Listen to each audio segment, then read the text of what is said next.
Okay, so let's get started. It looks like I'm pulling up the agenda on my second screen. I'm double screening here. Do we, as I recall, it was the IFCA, CDBG grants. Was that the first thing on the agenda? Can someone confirm that for me? Yes, it was. Yeah. Are we waiting for the applicant to arrive in the meeting? No, they're here. I'll bring them up now. We have Sal Carrera representing IFCA.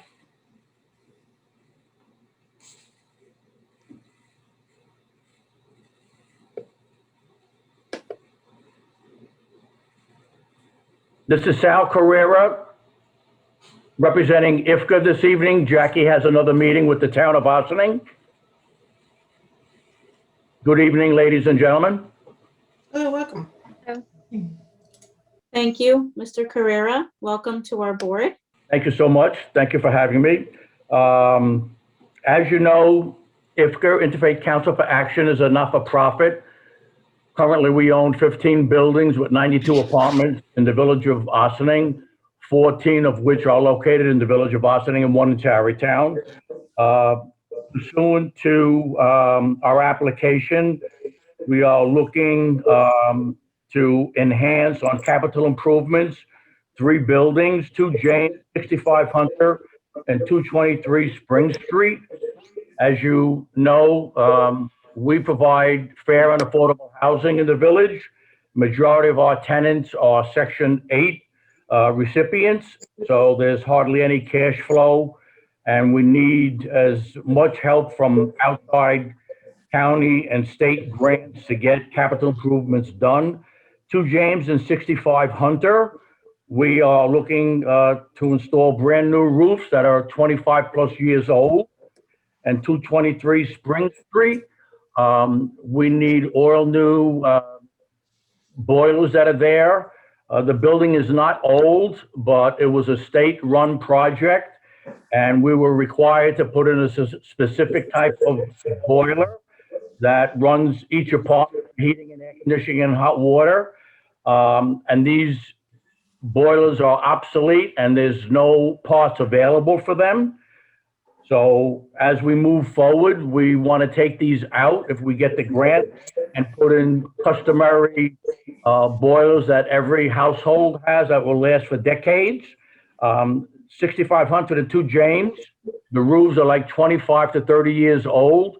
We've been maintaining them with a huge amount of repairs over the past couple of years, but it is time for a complete rip down and new roofs being installed. We understand we had to put in this application because of the coastal form for the village of Ossining. But that's about all I can tell you with regards to what we need to do. I'll be happy to answer any questions that you may have. I presume, Mr. Carrera, that this application is going in front of other boards. My understanding is through you people first. It's the community development funding. If I can, Sal, let me try to assist a little bit here. So the county has, part of the process for the county when you're applying for CDBG funding is that you have to go through environmental review. And in this instance, because of that environmental review, you have to go and do the LWRP because of the location of these projects. Now, this is just to get the funding to do the project. The projects themselves require their own permitting. They don't have the money right now to even do probably any of the work, let alone that. That's what they're applying. So this is sort of like the application to get the funding to then start the project. At that point, there probably will be some approval. I'm not sure. Just looking at them, I saw one as like a roof repair, which doesn't require VAR, I don't believe. Some of the other ones are like minor stone steps and things like that. So they may not require ultimately any sort of special board approval. The only thing they require at this point is LWRP. And to be quite honest, they may even ultimately end up being type 2, but out of an abundance of caution, we did this similarly with the projects that we put forward for the CDBG funding last month. We brought them in front of this board, even though there was a strong chance that they were type 2 and would have been exempt from this process. I fully understand that. We're just following the rules and regulations and going through the loops like everybody else has to go do.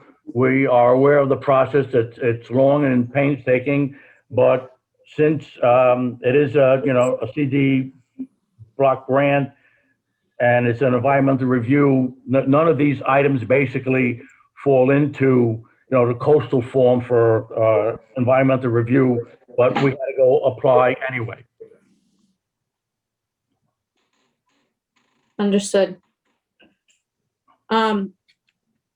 I don't think that we, do we need, do you need a letter of support from the EAC in order to get your block grant moving forward? Is that something? I can prepare the consistency recommendation, similar Okay. to what we did with the other grants for the village. If that's Okay. the consensus of the board. I certainly have no issues with these repairs. I mean, they seem like they're in the best interests of the tenants and, the neighbors and the village. Thank you. You are 100% correct. Mr. Carrera, since you do mention that you're such since IFCA is such a big landholder in the village of Ossining, I'm wondering if you, if the IFCA does have any sort of environmental policy in terms of, their structures, if you have any sort of environmental considerations that you consider for the tenants and, to improve, local environmental quality. Do you have any, is there any sort of Well, what we do basically, as I said before, since the majority of our tenants are Section 8, and I'm a consultant for the past 8 years for IFCA, and I've been in this business for probably 50 years, and I do all the budgeting, all of the buildings. As you can imagine, there's not much cash flow left over for major capital improvements besides just taking care of everyday, daily routine repairs. We have been very, very fortunate over the past 5 to 7 years in getting approved for a community grant and also state funding.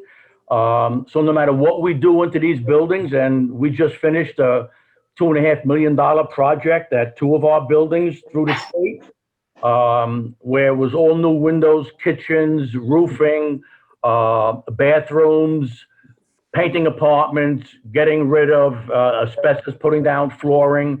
So we do follow a criteria of in the best interest of the tenant, and also the very strict requirements that the state always has us, follow.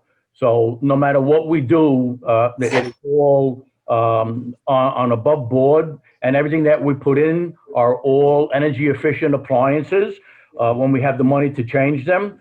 And there is a difference in pricing, believe me, whether you go to Burger or Home Depot with regards to getting energy efficiency or just something off the block. We always go for the additional money and put in anything and everything with energy efficiency. We just finished doing via a grant from the county, all new windows, all new siding, all new insulation at 138 Spring Street, where our office is, and 1416 Broad Avenue. So we do take it very seriously when it comes to saving energy. We are in the process again via another grant with the county, a matching grant, basically put in a new boiler, which is going to be very efficient as compared to the 20-year-old one that we currently have in one of our buildings. So yes, it's a top priority for us.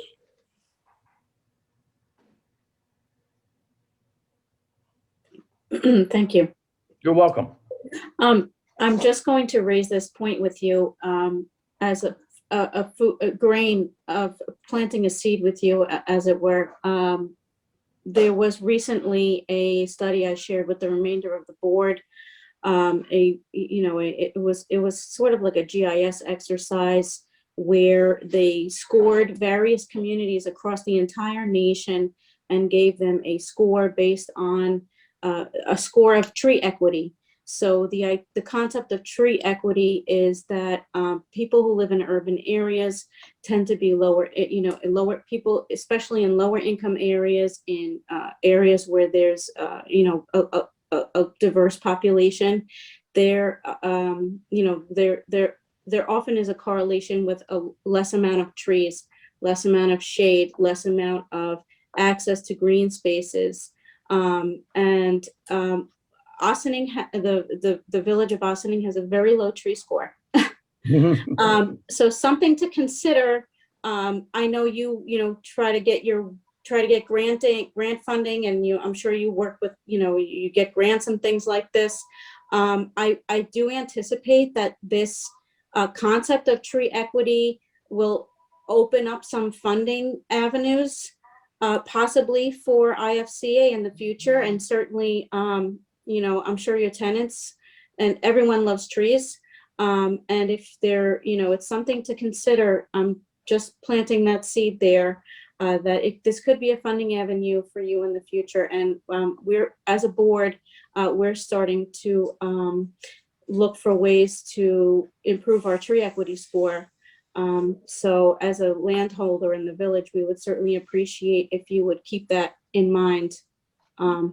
I'd be more than happy to, and just to give you a little warm, cozy feeling. Number one, even though most of our buildings hardly have any lawn area, some of them do. It probably takes the landscaping. We have a professional landscaper taking care of all of our property on a contractual basis. It probably takes them longer to take the lawnmower off the truck than it is to mow, but we do have a professional doing all of our landscaping. We just installed last year in coordination with TD Bank. We put in 30 trees in back of 4951 State Street that we went in partners with them. So we are, actively trying to get as much greenery in our buildings at 223 and any other building that we have, some area of grass and also shrub areas. We went out and bought bags of mulch so that, from a street scrape, it really looks good. We try to do the best we can in what we have. And we certainly appreciate, not only the comfort and quality of life improvement that trees bring, but also, the visual. Everybody likes to have a nice visual landscape also. So I think as a board, we could say we certainly appreciate that. Thank you. We try our best. Okay, so does anyone else have any further questions? I do. Yes, sir. Have you considered getting some NYSERDA grants to put some instantaneous boilers, instantaneous heat boilers? Are these furnaces or boilers that you're putting in that you're requesting the grant for? Number one, what the state required us to do, and it was before my time, these units make heat and hot water and air conditioning, and they basically are a package unit that fit on a wall. Kind of like a mini split? Yes. No, it's not a mini split. It's just a regular, a mini split to me would be a Mitsubishi or something like that. This here is not a Mitsubishi. This is it's a square box basically with nothing but pipes going in and out of it. And part of the problem, and like I said, I've been with IFCA for 7 years, and I think this was done about 10 years ago, is that the manufacturer went out of business. You cannot get parts. So anytime something goes wrong with these units, you have to go buy either another unit that will fit and line up with all of the piping that's currently there, but you get yourself into the same position of that, these units do not last 25, 30 years like a regular homeowner's gas-fired burner and boiler would do. So because of the problems we're having now, and every time a unit that goes bad, we take it out, we save whatever parts we can, we put it into any other units that go bad, and then we replace it. but we're getting to a point now that it just pays, in my estimation, especially through a grant that's put in very high energy efficient gas boilers that'll last 20, 30 years the way they're supposed to. Just like anybody would have in their home. Not units like the Mitsubishis or a split system that you'd hang on the walls. I understand that. I'm just wondering if you've explored, very high efficiency systems and explored the NYSERDA grant system for those, like maybe a heat pump or one of those types of systems. The heat pump system, which would have to go, basically there's 6 apartments, and they're all 2 and 3 bedrooms. So each one of these units would have to go into each one of them, and they're a lot more expensive than the ones that we intend to put in. There's a certain amount of money that we try to break up into each one of the categories. And basically what we're trying to do, and we deal with the county, we deal with NYSERDA. I worked for Westchester County for 12 years as the director of real estate. I understand what NYSERDA does. But this was the least expensive, most up-to-date, energy-efficient type of unit that you just put in the basement and get heat, hot water, and air conditioning out of. When you do the split system, it doesn't make you hot water with the ones that we've been looking at. So this is like a boiler. You go down in your boiler room if you have, whether it's oil or gas, it's a unit similar to that. Doesn't hang up on the wall, but it's something that'll last 20, 30 years, especially a gas unit. And these would be gas units.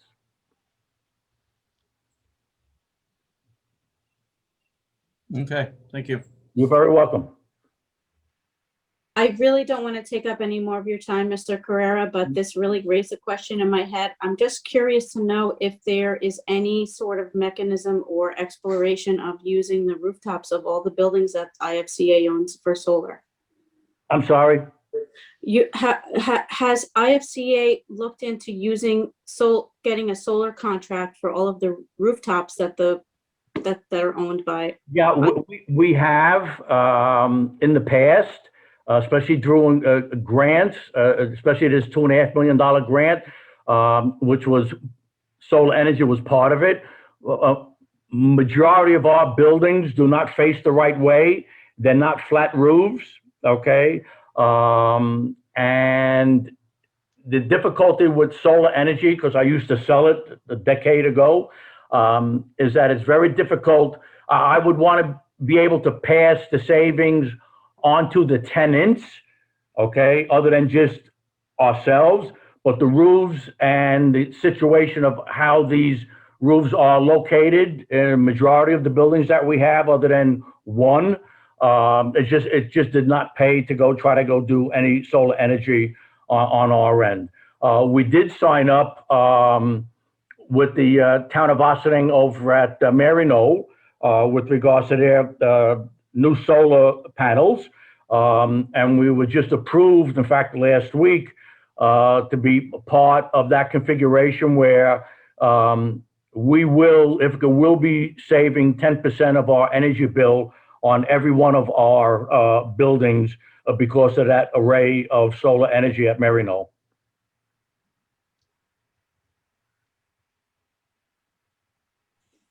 So you looked into it internally, or you had a consultant sort of look at it and you decided that it's not really. It's not cost effective for us because of the situation of the buildings, and a majority of the buildings do not have enough of area to put on solar energy that it would pay for it. It is not for nothing. You pay for it someplace along the line. And since our budgets are very, very slim when it comes to any leftover money at the end of the year, we have to put it into, something that people need for stoves, refrigerators, and the quality of life in buildings, windows, roofs, just like we are doing right now. So Sal, is this thing at Marino, is that a community solar program that you're a member of as a we just signed up. My understanding, there was a certain amount of kilowatts that are going to be generated at Marino, and anybody is allowed to sign up for it. The last I looked last week, they were like 85% of the kilowatts that they were going to be able to generate out to outside homeowners. I took advantage of that and made the inquiries, and they said yes, they would love to help us. So the energy that it's almost like the community that we have in the town or in the village. This is going to be an additional one for IFCA that will get 10% off of our electric bill when they're up and running.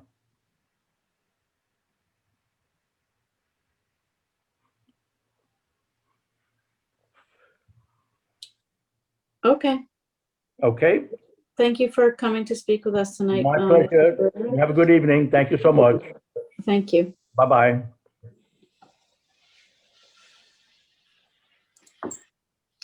Okay, so Stuart mentioned that he would draw up some letters for signing to support their Yep. block grant fund. Yeah, awesome. Okay, Hey, you there? Yep, I'm here. Sorry about that. Okay, I think we've got for 30 Water Street. Yeah, we have 3 people here.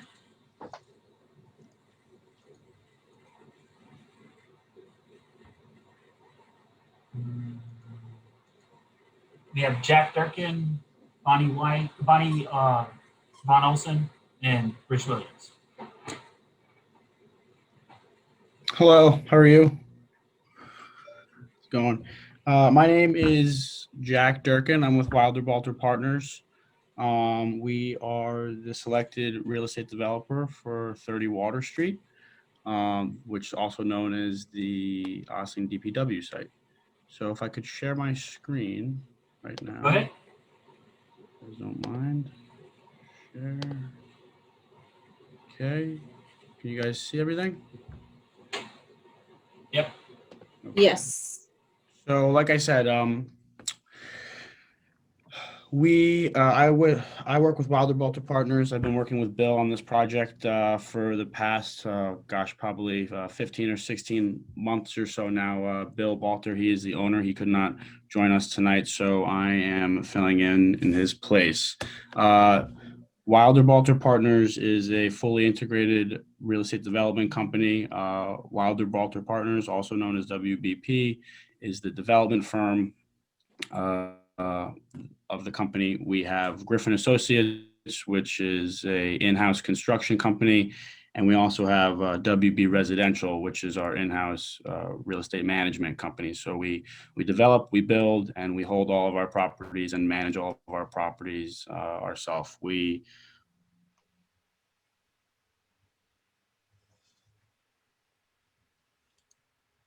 Did we lose him? We lost you for a second, Jack. In the tri-state area. Just to give you guys a quick idea of what we do. This is Chappaqua Crossing. It's 64 mixed income apartments. We took the historic.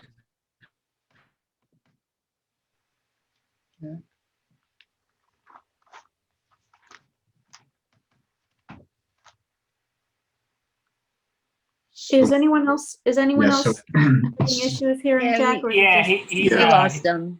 Hey, Rich, you want to try to jump in there? Yeah. So good evening, everybody. I was actually just texting Jack to let him know his signal was cutting in and out. So excuse me for 1 second. Rich Williams, Insight Engineering. Do you have the ability to stop Jack's share? Yep, I do. And then while you're doing that, let me just let him know that he's dropping out. Just bear with me 1 second. I apologize. Yeah.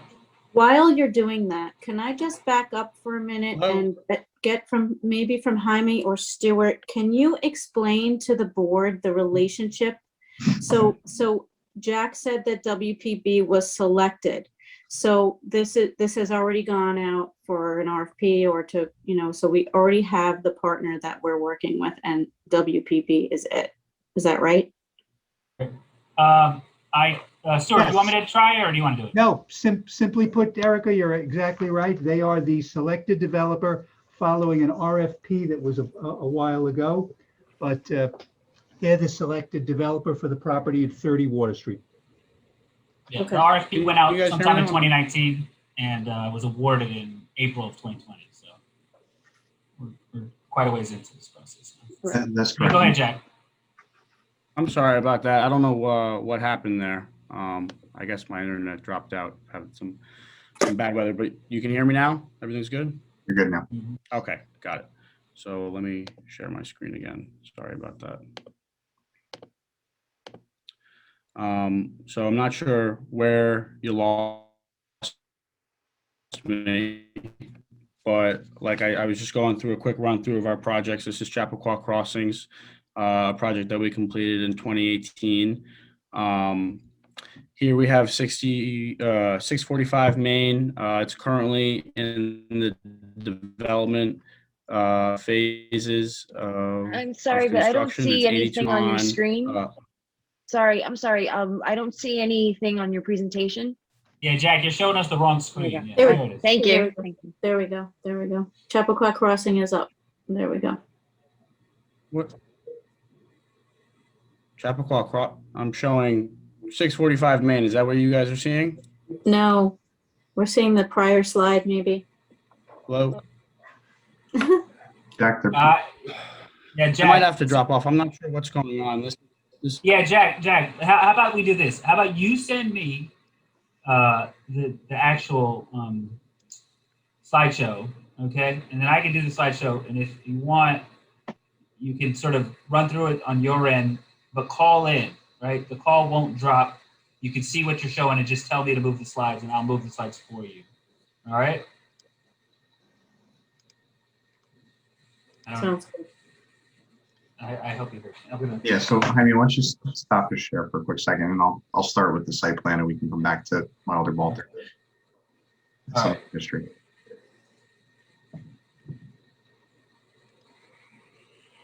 Go ahead. So yeah, just to recap a little bit, Wilder Walter did go through an RFQ process with the Village of Ossining, where they were ultimately the selected developer for the Ossining DPW site. Since that time, Wilder Walter has worked with the village through a series of informational series, both meetings at the site and virtual meetings to engage in stockholder support. And since doing that, we've now made our first formal submission to the town.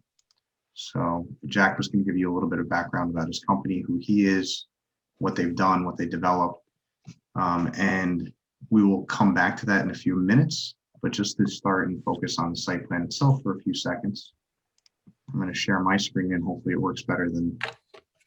Hi. Can you guys hear me better now? Yes. So Okay. far, I moved locations in my house. I apologize. We're having some internet issues, and I didn't have a good connection. So I'm going to try this one more time. Bear with me, please, to share my screen. Is that coming up as 645 Main? Yes. Okay. Good. Rich, I'm sorry to cut you off. I don't know if you got into anything, but I'll just start from where I left off there. My apologies again. This is 645 Main Street. It's a project that we're currently developing in Peekskill, New York.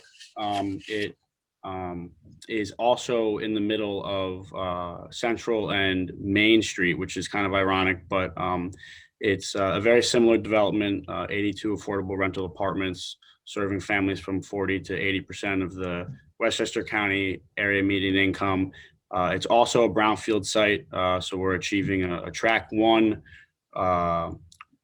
cleanup on the footprint of the building, and then a track 4 cleanup on the rest of the site. So we're taking a blighted site and we are fully remediating it, and we are cleaning it up. It's also going to be built to LEED Homes Gold certification. So it's a very efficient building, tight building, and we are builders for the future. So we want to create a building that is very sustainable. Very similar to Peekskill, this is another project that we are currently right about to break ground on this month. Actually, we just had a groundbreaking ceremony. It's in Terrytown, 109 mixed income senior affordable units, also LEED V4 gold. We are currently planning to use geothermal heating and cooling and a full solar array on the roof. So this is a very highly efficient building that we look forward to building. So here we have our current preliminary renderings of 30 Water Street on the Ossining DPW site. I'll get more into it in depth later in this presentation, but it's 109 units, 1s, 2s, and 3 bedrooms. There'll be retail, a community space on the ground floor, a public parking level on the detached parking structure on the left, and the Sing Sing Kill River that runs right through the center of the site. So these are just some existing photos of the surrounding areas of the site. You have the view looking down Main Street towards the water. You have the intersection of Main and Water looking up the hill. You have Water Street and Central Ave, the intersection right in front of our site. And then the intersection of Main and Secor looking down towards the water again. It is currently used as the Ossining DPW transfer station. So you can see the gate in the front, the Sing Sing Kill Greenway that runs through the site is, as you can see here, overgrown with some shrubbery, some current equipment that's still on the site, and the photo in the bottom right is looking towards Central Ave and underneath one of the archways that runs underneath Central, where we plan on constructing the extension to the Sing Sing Kill Greenway that was earlier done by the village. So this is an aerial view of our site. The yellow outline here is the 3.4 acre site. You can see the residential building on the southern side of the creek and the parking structure here on the northern side. The line here in blue is the current Sing Sing Kill Greenway, and the line here in red is the extension of the Greenway that we are proposing to construct. And it ends right in our linear park that we will be constructing between the two buildings, which would be a great amenity feature for all of our residents and the public as well. So with that, I would like to turn it over to Rich Williams from Insight Engineering. I know he already got a jump on me when I had my issues, but Rich, if you want to run us through the site improvements and our concept plan here, that'd be great. Sure. So again, Rich Williams with Insight Engineering. Just to talk a little bit about the property, we've recently completed an updated survey. It's actually 3.1 acres in size. I believe a lot of the documents to date have indicated 3.4. We're going to be updating that in our current submission now that we have new and current survey data. The site's in the PWB zone. And tonight we're really before you, I believe, for two things. One, the determination on consistency with the LWRP. And second, ultimately for your recommendation back to the planning board on the adequacy of our mitigation plan. With respect to that, we haven't provided a mitigation plan to you yet.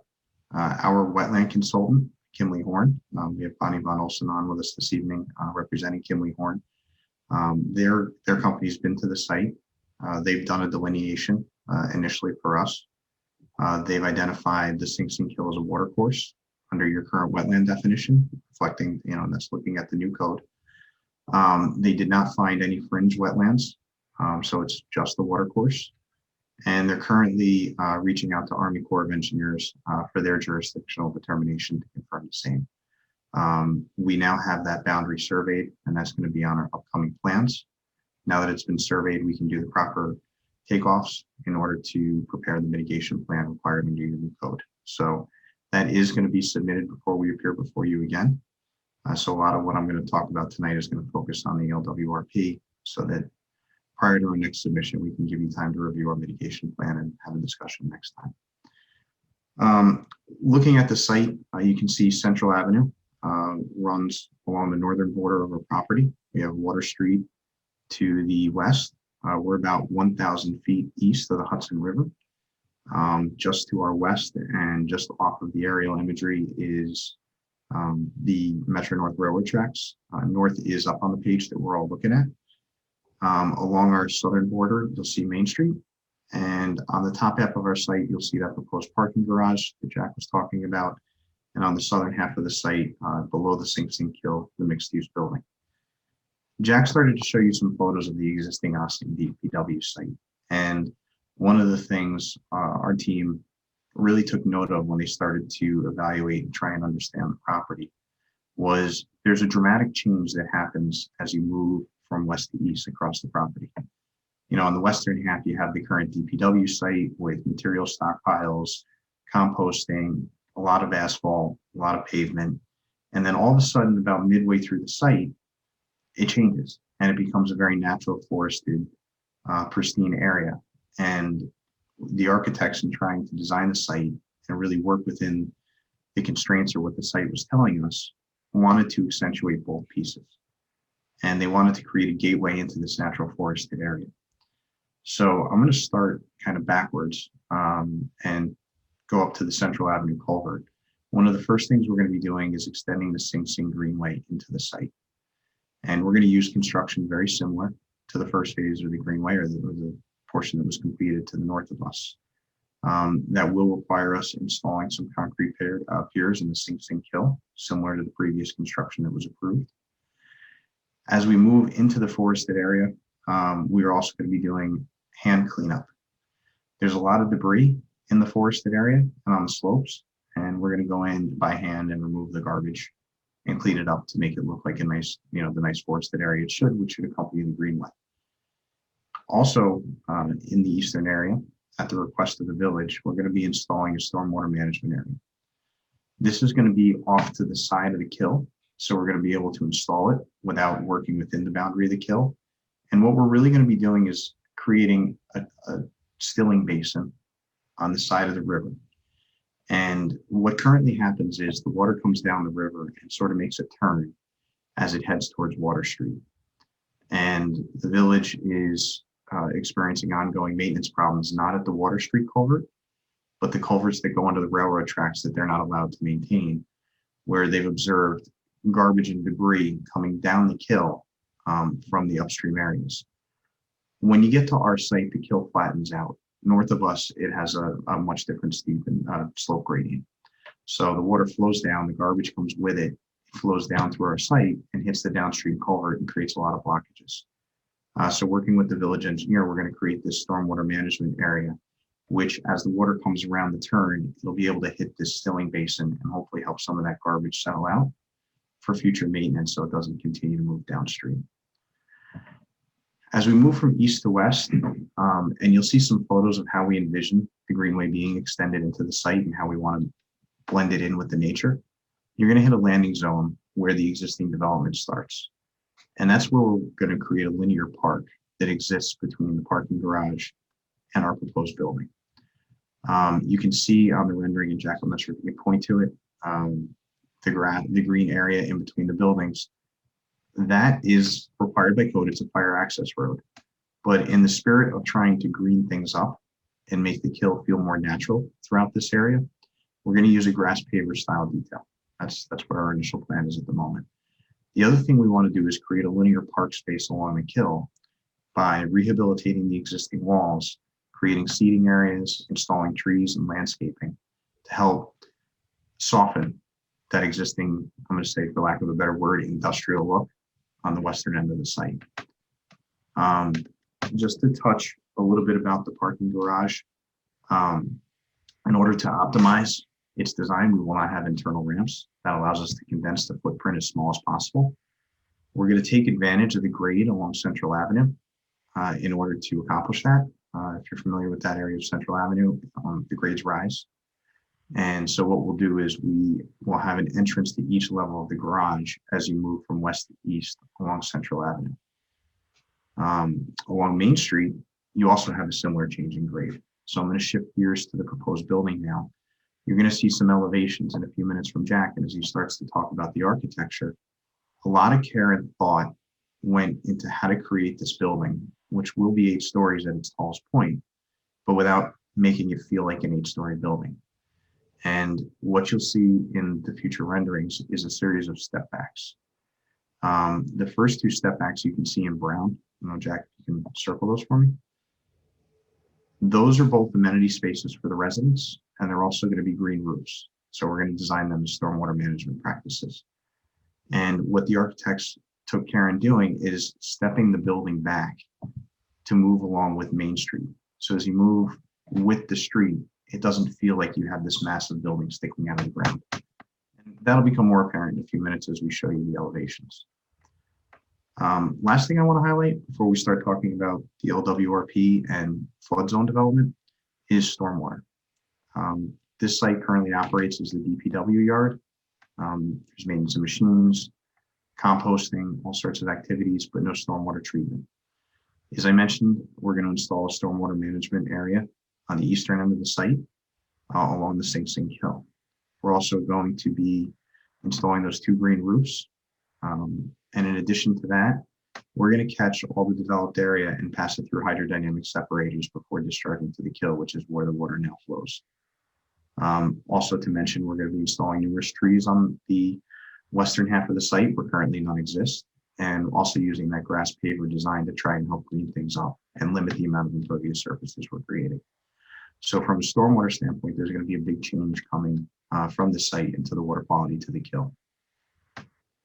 So as most of you know, we are down by the waterfront, about 1,000 feet away from the Hudson River. This property is within a flood zone. As part of designing the site, we wanted to make sure that we were taking Chapter 141 of the Village Code into account. So what we did was we took not only the current FEMA maps, but also the preliminary FEMA mapping that hasn't been adopted yet. Looked at the more conservative, which is obviously the preliminary FEMA mapping, not yet adopted, and used that for our design. Those lines are shown on our drawing set. And what we did was we took the elevations of the building into account to make sure that we comply with the requirements of Chapter 141 and meet the FEMA flood zones.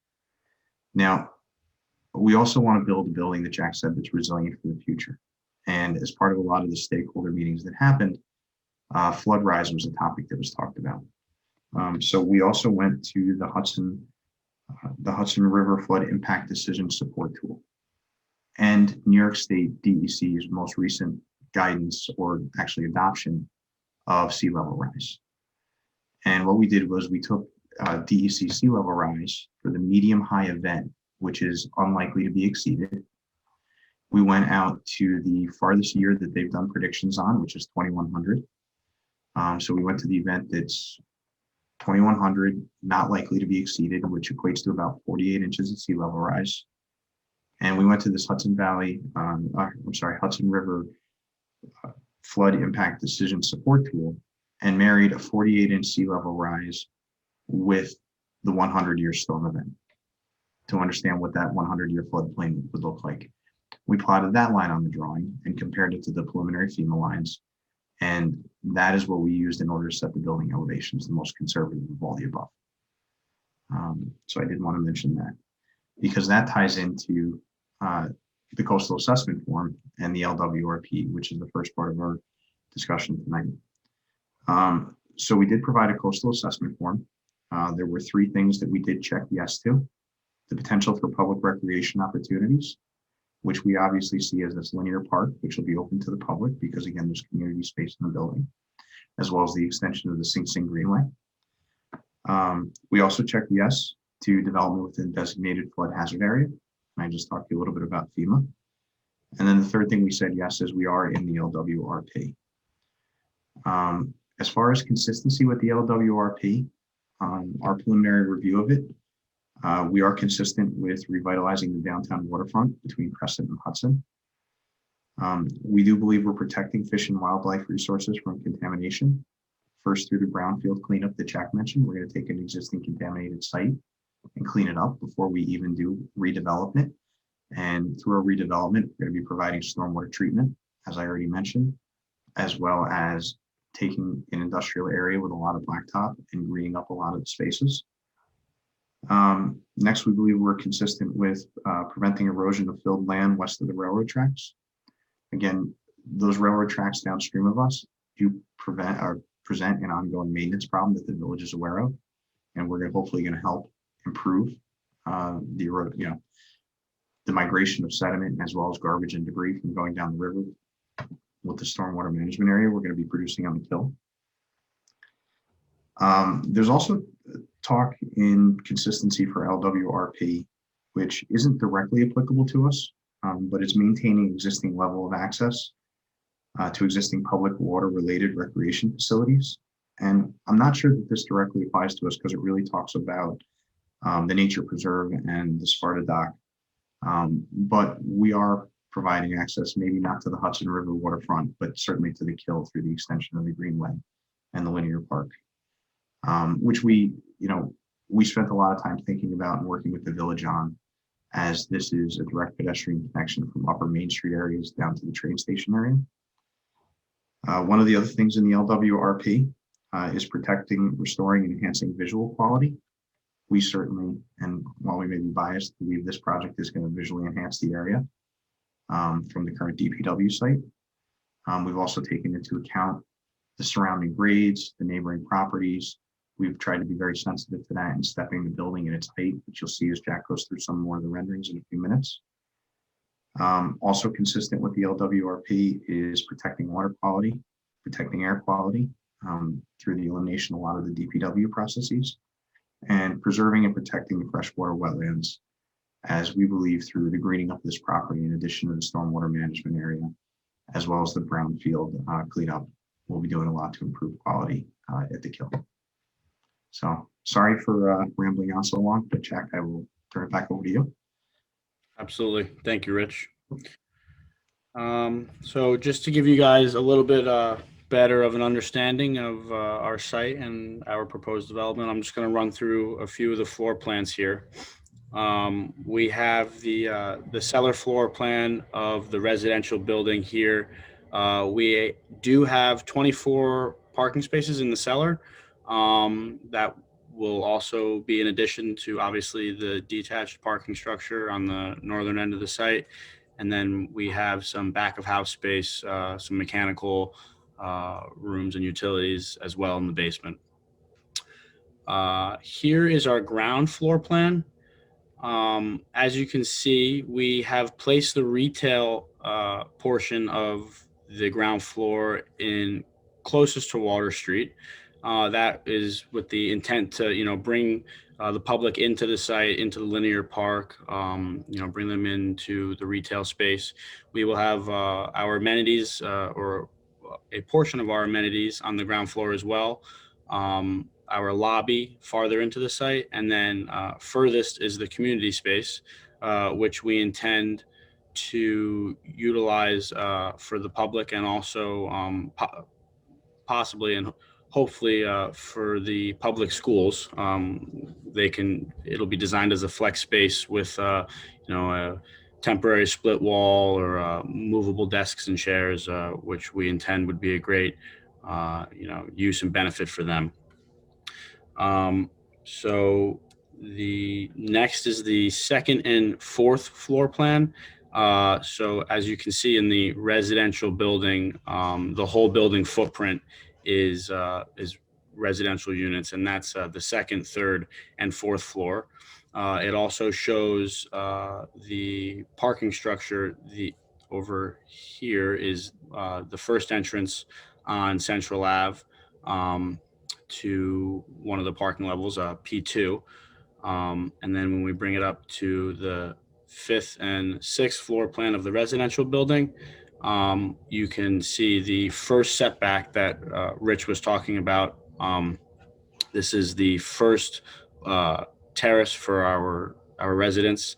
And then the fifth and sixth floor over in this side of the building will still be residential units. And this is also, if you take a look at the parking structure, it's the third level of the parking structure. And then coming up to the 7th floor, we introduce another setback in the building. Oops, sorry. This is another setback in the building with another terrace for our residents. And then, like I said, again, more residential units on the remainder of the floor plan of the building. This is also the fourth level of the parking structure, which will be intended use for the public parking. And the entrance to this level is up here on Central Ave. So like Rich said earlier, there's no interior ramps in the parking structure that lets us utilize the whole footprint of the building and maximize the amount of spaces that we can get inside. The 8th floor plan introduces another setback in the building. It keeps stepping back into the very dramatic change in elevation in our site. This will not be a terrace, but we intend to use this space for solar panels that will be incorporated into the building efficiency that we will be using. And then there's more, a remainder of a residential use in this area of the building. Here are some typical floor plans. I know this is, I just want to give you guys a general idea of some of the units in the building. It'll be 1s, 2s, and 3 bedrooms.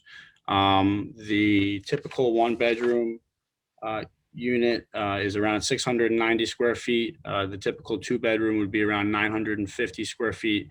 And the typical 3-bedroom will be around 1,100 square feet. This is just a general overview of our building. Like I said, 8 stories. It'll be 41 bedroom units, 62 bedroom units, and 9 3-bedroom units.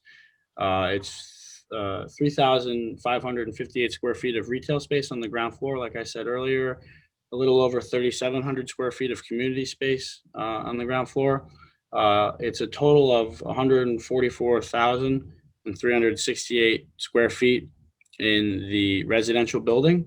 And in total, between the cellar and the parking structure will be 200 spaces for, like I said, both the residents and the public. I'll just run through some elevations here of the buildings from different views. So this is the residential building facing north. This would be if you are standing adjacent to the parking structure, looking across the kill and at the retail component over here and our lobby, and then the community space back here. This would be our Main Street view if you were to be standing on Main Street. This line right here is the Main Street elevation. So this is how the building will be set, behind Main Street and set back into the drastic change in elevation of Main Street. So imagine this dotted line as you're walking up Main Street. The next here, this is over here is the west facing rendering, which will be fronting Water Street. And then over here is the east facing rendering, which would be the back portion of the building that you really won't be able to see as much because it's, like I said, set back into that rock face where the building sits kind of recessed into and kind of into the building side or into the rock behind you. Here is a few elevations of the garage. The north-facing view will be facing Central Ave, and it shows some of the entrances. We have the entrance for the bottom floor over here from Water Street, and then you have one entrance here from Central, another from Central, and then the roof entrance will be up here, and you make a slight turn onto the roof. That'll be the public portion of the garage. The south-facing view will be seen. This will be what you'll be looking at if you were standing in the linear park on the residential building side, looking at the parking structure. And here are just the east and west views of the parking structure as well. the west view here is what you'd see if you were standing at the intersection of Water Street and Central. Here are just some, some typical finishes that we plan on utilizing in the building. This is obviously, we're still in the very, very early stages of design and development as far as, picking some finishes, but we plan on using a building facade that will mostly consist of thin brick and metal panels. As you can see here, this is a little bit of a close-up of the idea of what we're going for. With the thin brick and the textured panel. If we go along here, I'm gonna run through a few before and after shots that we plan on, using in our design. So here would be a view that you're standing at Water and Central Ave, right in that intersection there. This is the current DPW building here. The Sing Sing Kill Greenway is here, and then over here is where our residential building will be when it's complete. So if we go here, this is the after shot of what we intend on building. Over here, obviously, is the 8-story mixed-use residential building with the parking structure here on the left. Next here, we have the view from Water Street looking into the site. So the DPW yard is here on your left, and this is where the residential building will be located. The Sing Sing Kill, like I said, runs right through the center of the site. So here you can see what the view would be when the project is complete. The parking structure is on the left. We have the refurbished walls on both sides of the Sing Sing Kill creek that runs through the center of the site. And then on the right here is the residential building. Right here would be the retail aspect of the building. And then you move farther into the amenities and to our lobby. And then, like I said earlier, in the back would be our community space. And we kind of place the spaces like that to bring the public into the site, into the park. And, we want people to fully utilize the whole park and draw them into what will be the end point of the Sing Sing Kill Greenway, which will be back here, which I'll show you a rendering of in a minute. So here is about halfway into the site. Just another shot of the current DPW yard. These rock faces here are what I was referring to earlier, of how the building is going to be set back and nestled into the elevation change of the waterfront district of the village, and up here obviously in the downtown village. And here is just another rendering of what it'll look like when it'll be complete. As Rich said earlier, we have a proposed bridge that connects the two. You can walk out of our building across the bridge and over to the parking structure. Like I said earlier, the reconstructed walls on both sides of the kill really adds a nice element of the park to what we're going for, with bringing people in and having the public access and use the whole site. That's really what we want to do. And over here where my mouse is, you can see the extension of the greenway that I was talking about. And like I said, it'll end right in our site. So here is the portion of the greenway that we're going to be extending. There's the Central Ave arch that runs underneath Central Ave. Right on the other side of this arch is the current endpoint to the Sing Sing Kill Greenway that the village completed. So what we would be doing would be extending it underneath the arch and along the side here where my mouse is, and bringing the public further down Central Ave, underneath the arch, alongside the Sing Sing Kill Creek, and then it would end in our site where I showed you guys earlier. And we think this is a real highlight of the project. It really it'll complete the current greenway and add a great public amenity for everyone's use. It'll, you know, be all access to the public, and obviously all year round be a great aspect for the village. Here is a looking from Central Ave, looking down towards the water. On the left here is where our parking structure will be. So if we come to the next slide, this is the parking structure imposed on the left side of Central Ave. This right here is one of the entrances to the parking structure. There'll be another down here at the intersection, and two more behind the perspective of this photo. And here is just a photo from Main and Water Street, looking up Main Street. And our entrance to our site will be over here on the left at the intersection of Central and Water. And then if we go to the next slide here, it just shows the residential building imposed in the mountainside, or in the change of elevation of Main Street. And over here is our parking structure, and that is the entrance I was referring to earlier. And just one last shot is from Main and Secor, looking out towards the water, looking down Secor Road. And if we go to the next slide, it's just our residential building, or the view of our residential building from Main and Secor. So you can see the building is set into the change of elevation. And, as Rich referred to earlier, these are each of the setbacks of the building, with the terraces for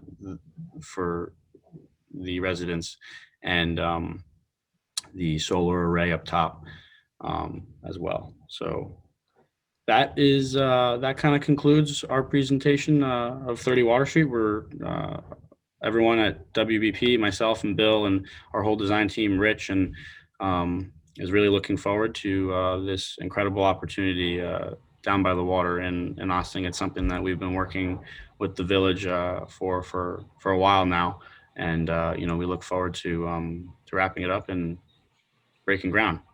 So thank you.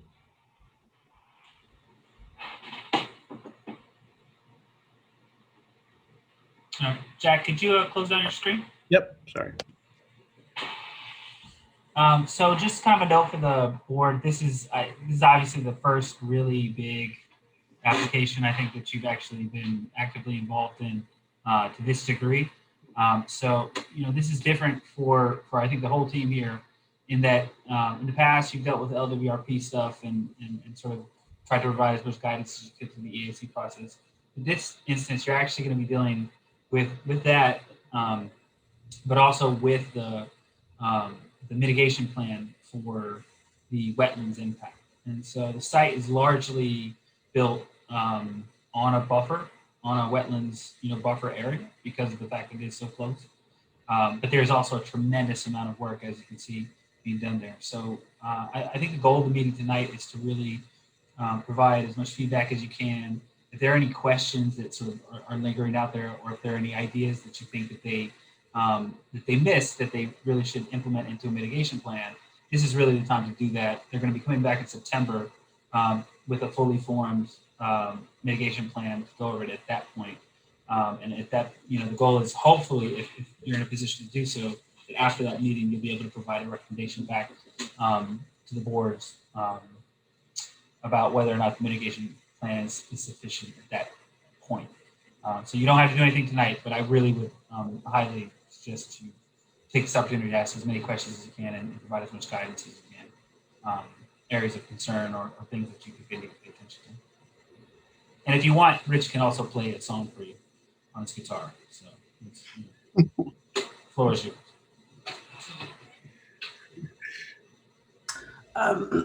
Excuse me. My first question is, what kind of surface tiles are you using on the terrace, and then also in the, I guess, park area that surrounds the Sing Sing Kill?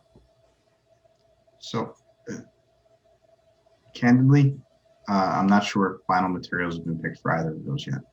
Okay. There are many different, as I'm sure because you're asking, there's many different types, and my expertise is in surface tiles, but the pavers, there's many different types of concrete pavers. One of the things that we're going to have to respect as we move through the design process is the feedback of the building inspector, because that does serve as required fire access. So whatever pavers we're going to use, we're going to have to make sure that they can withstand a fire truck. I mean, I understand that the current site is fairly gross. However, it's also very, I've been down there. It's not a pretty place. Definitely appreciate you guys coming in and doing anything with it.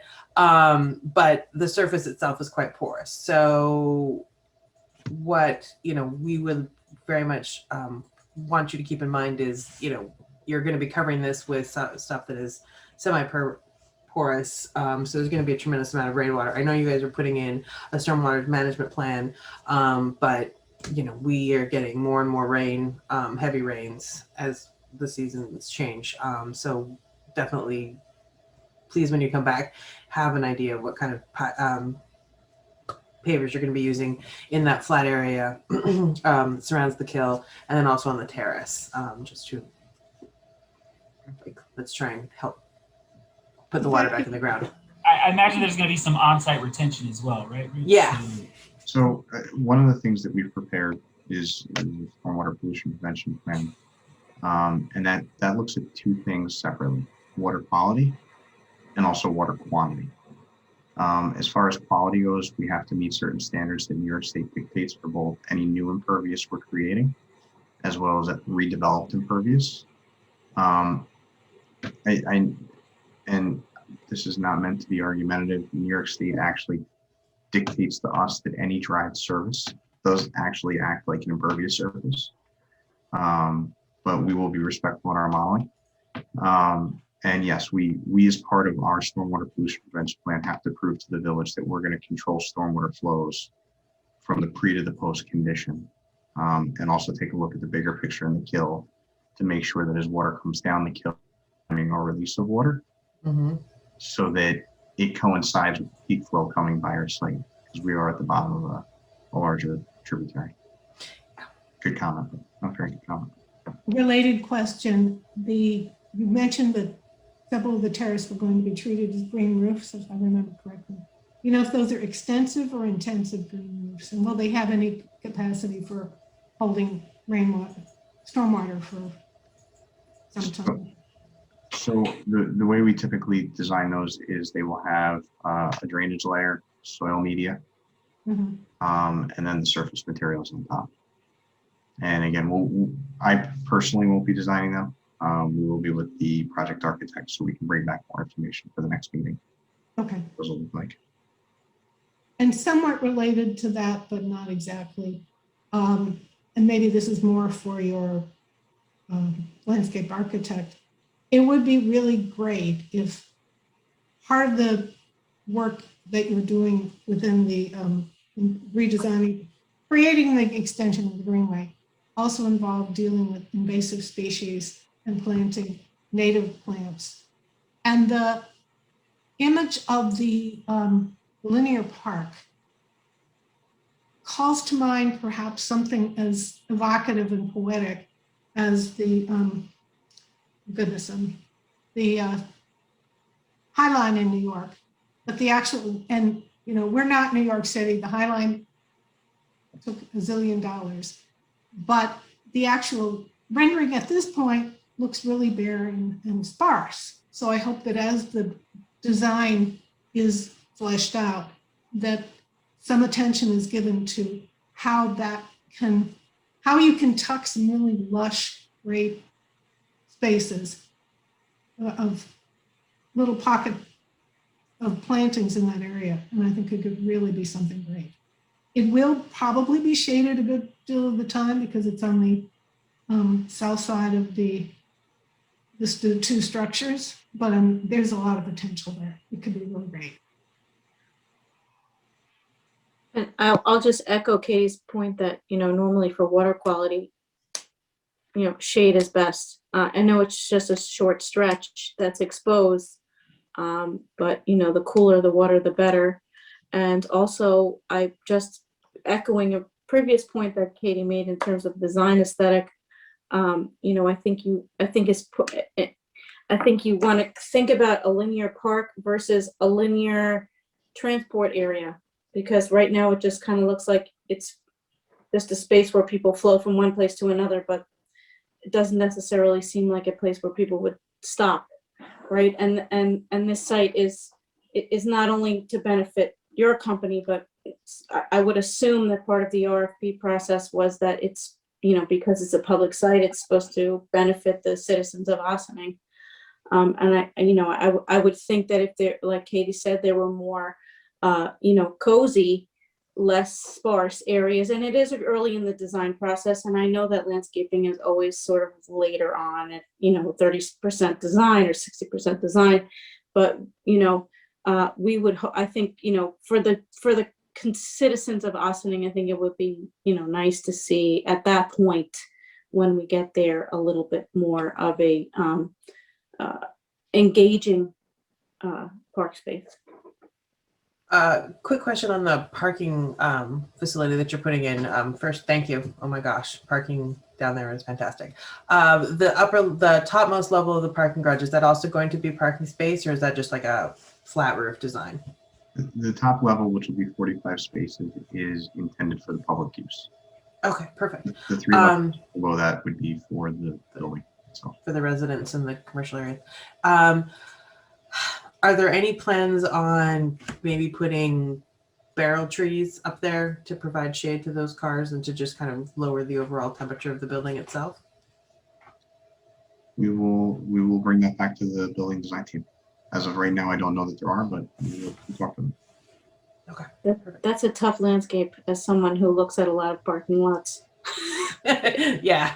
That's a really tough landscape to manage with the the extremes you'll have in temperature, in moisture, soil moisture. But I would like to hear more about your idea that it would be a public space. How will that top floor of that parking lot be a public accessible space and an engaging public space?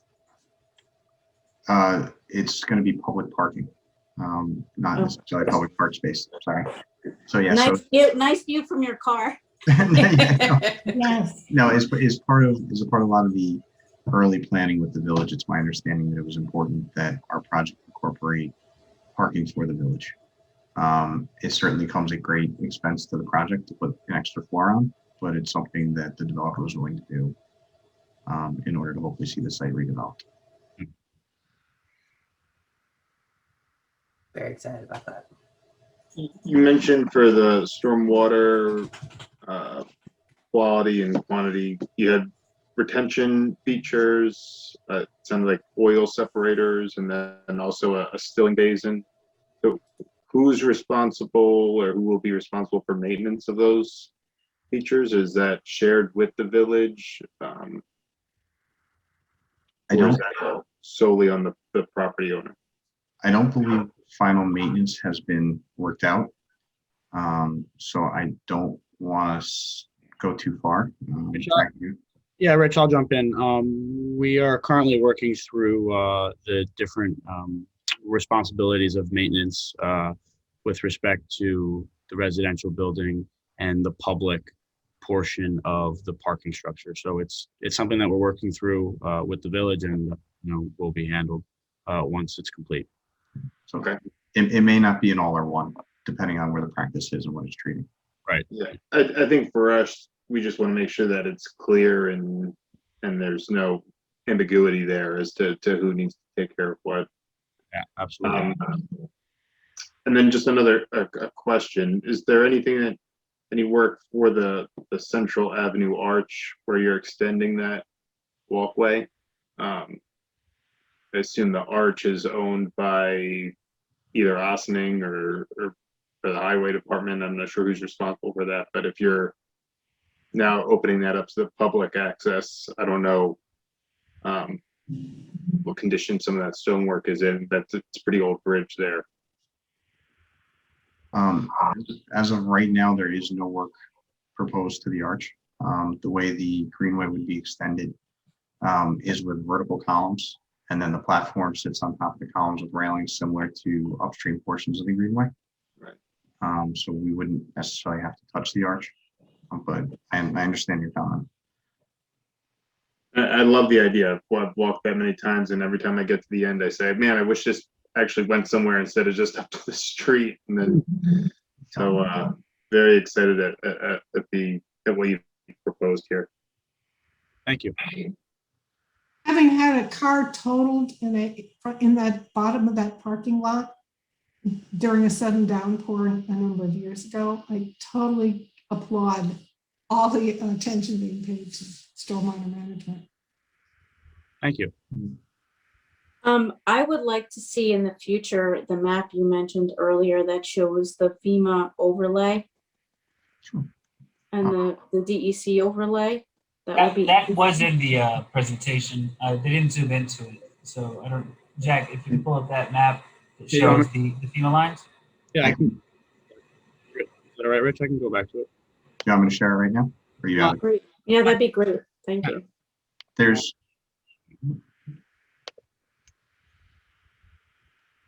I don't know if you're able to zoom in on this PDF though. No, There it is. Jack, if I can actually share my screen, just to, Yeah. There's a few bits more of information. Yep. So what you saw in the red lines on the rendering was these elevation lines. These are the preliminary FEMA elevation lines based on the FEMA profiling. So FEMA gives us two lines. It'll actually give us profile lines up and down channels. And then it'll also give you your floodplain boundary, which if you go to mappers, you'll see is the orange or blue zones on their mapping. These are the actual elevations from their river profiles. Also, we have this line here, which is the 100-year floodplain line shown on their mapping. We also then added the Hudson River Flood Impact Decision Support Tool, which this is the 100-year floodplain with 48 inches of sea level rise. And, you know, the natural question is, well, why is one bigger than the other? We have to keep in context that these are mass models, modeling sea level rise in large water bodies using different modeling methodologies. So when we try and look at them at this localized of a level, you will see variations and differences, but they all do tell the same story. And that is essentially the railroad tracks and the Water Street culvert hold the water from moving upstream in the flooding events. You know, as the Hudson River and the floodplain occurs down lower, we're up at elevation 11 and 12. Water Street's up at 12 here. As the water moves up and in, this almost acts like a dam in reverse or a levee holding the water back. And all the floodplain mapping seems to support that, where you'll see localized flooding potentially down here on Water Street, but then the channel itself becomes impacted minimally. So, Rich, the larger hash line is the FEMA line, right? And then the smaller hash line, is that the DEC one? I'm having a hard time understanding where the DEC line is. This smaller one here is the Hudson River Impact Decision Support Tool based on the sea level rise. This is your FEMA floodplain line, but FEMA itself gives us two pieces of information. They give us this floodplain boundary, which is approximately drafted. But when you're actually along a reach or a stream or a river, they have profiles that we can go right to the Water Street culvert on the profile and measure back. And they give us the exact 100-year floodplain elevation across the river. So that is the more accurate data and is shown here with these elevation lines. So what we did, because this 100-year floodplain boundary here doesn't actually have an elevation tied to it, you have to go to the river elevations. And so what we did is, as we stepped the building back, we also made sure that we held the distances above the floodplain elevation as required by the flood prevention code. So we stepped our building in elevation to stay above floodplains with critical infrastructure. And it changes whether you're commercial or a residential space. Okay, that you're delving into my next question now. So it looks like the footprint of the 100-year floodplain is within the footprint of the building, but what you're saying is there's not, what's going to be in the footprint of that floodplain in terms of what's in the structure? So our building is going to be set above the floodplain with respect to the ground floor elevations. And I'd have to, There's parking. There's a parking garage on the basement. there is a parking garage in the basement level. Jack, actually, I'm going to ask you now to share your screen with that one figure, because that gives you the building elevations relative to the flood elevations. Okay, so there's a parking lot in the ground level of the residential building in addition to the parking garage. Correct. Understood. So here, what you can see is you can see these elevation lines in red coming across the Sing Sing Kill. And comparatively, you can see the elevations of each amenity, of each space being the retail lobby, amenity, or community. And we strategically step those to make sure that we comply with the floodplain ordinance. There is a cellar parking garage accessed by Jack's Mouse. There's an entrance there. We are going to design the building. You are allowed to put parking in the cellar of a structure in a floodplain, but you have to design the building a certain way in order to accommodate that, and we will be doing that. Yep. So the structure that's on the eastern part of the building is going to be on stilts. How will that structure be avoiding the floodplain? That part of the structure? It doesn't have to avoid the floodplain. You can be within the floodplain. You just have to provide, I believe, equivalent floodplain area. And we can get you more detail on that. We have met with the building inspector to review the building design. And we are designing that cellar level again to be able to pass flood waters through, which is an acceptable practice from my understanding. But we can certainly get more information on that. So I'm just thinking about if there were a flood, what's the water quality risk? What's the environmental risk? What kind of things are going to end up in the water if the flood waters were to reach that 100-year floodplain? Can you talk a little bit about that? If the cellar did flood, part of your flood damage prevention code requires that we put backwater valves on all our piping connections to make sure, for instance, that sewage can't leak. And then you would have flooding within the building, which would have to be, remedied. But it would be self-contained inside the building. Water could pass through at the higher elevations. And again, that's all dictated by law, not town law, village law, state law. Okay. Building. So the entrance of the building for residents would be from Water Street.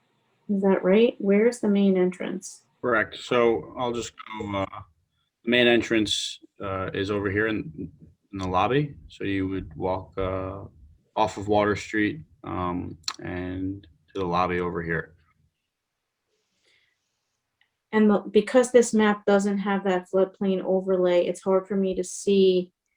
Would the lobby be affected by that 100-year floodplain? Would residents potentially be excluded from entering into their building if there were an extreme flood event? So the lobby itself is stepped above the floodplain. Check, I'm not sure. Can you zoom in on this? No, I can't. Not on the PowerPoint. I may have it. Hold on one second. Mm-hmm. I have that plan here, Jack, and I can zoom in.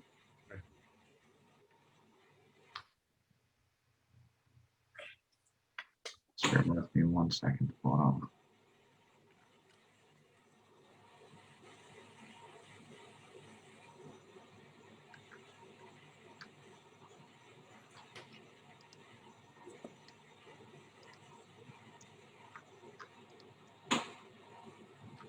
So again, what you can see is we've specifically stepped the residential spaces above the corresponding floodplain elevations.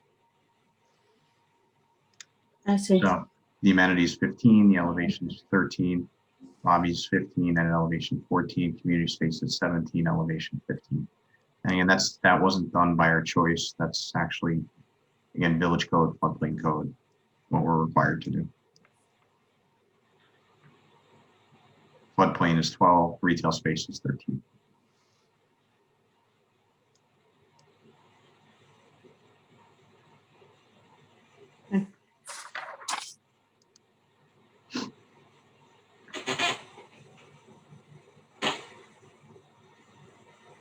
Something that's been rattling around in my head that I wanted to come back to before we move to a next point is it would be interesting to explore the option of having a parking lot solar array on the top floor of that parking garage if we can't do trees. You know, they provide shade.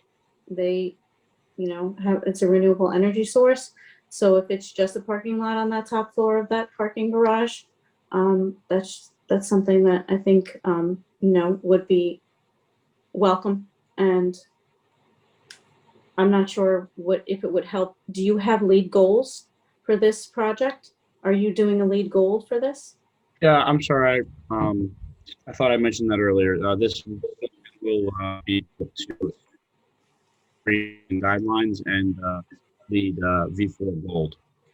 So it'll be a very sustainably tight building. Obviously, it's still in early phase of the design, but we can assume low flow, you know, fixtures in all the bathrooms, Energy Star rated appliances, a comprehensive rooftop solar array, like we mentioned earlier. The building envelope will be designed to maintain a very consistent and steady air temperature to minimize the amount of heating and cooling adjustments that need to be made within the building. And it'll be an all-electric building with high efficiency heat pumps. You know, those are just a few that you can assume. And as we dive into further development of the building, you know, we aim to you know, to maximize those types of building techniques and designs. Our building in Peekskill right now, we were shooting for LEED Gold. And as we got into design, we actually ended up, I believe we're just about to achieve Passive House with that building design. So you know, everything that we build, like I said, we build for the future. We want to build a sustainable building, you know, a self-sustaining building that, you know, can serve the community in a very green way. So. Jack, one thing I actually don't think we mentioned, the building is 100% affordable. And I think you're 30 to 80% AMI, correct? Yeah, so it's 109, 100% affordable units, and like Rich just said, it'll be 30 to 80% of the Westchester County area median income, averaging 60%. So. Can the renters sublet? No. Oh, No. And it's only leasers, no purchase. Correct. Yeah, it's 100% rental community. And the application process for each of the units is done with Rose at it's a whole Housing Action Council. yeah, Housing Action Council with a lottery-based application process. There's no type of subletting or anything like that.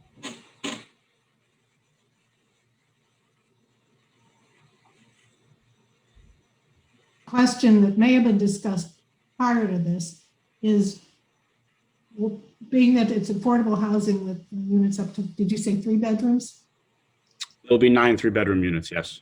I'm sure there'll be a lot of kids in the area. And I know that the site itself is probably too constrained to include a playground. And I'm wondering if in the discussion with the village, if they're thinking in a broader scale of where there might be space in the vicinity for kids to play, besides in the parking lot for the commuter parking. Katie, there's a playground at Snowden, which is down the street. Okay. Yeah, and we also, one of the ideas behind the community space, like I said earlier, was for the school district to utilize. So that portion of the building, that room will be built as a flex space to be kind of adapted with however the school district or any other village, you know, groups or communities want to use. Like I said, there'll be a flex wall. There'll be smart boards and access for the students to use, and movable desks and chairs. So that was another idea that we wanted to incorporate in the community space as far as children goes.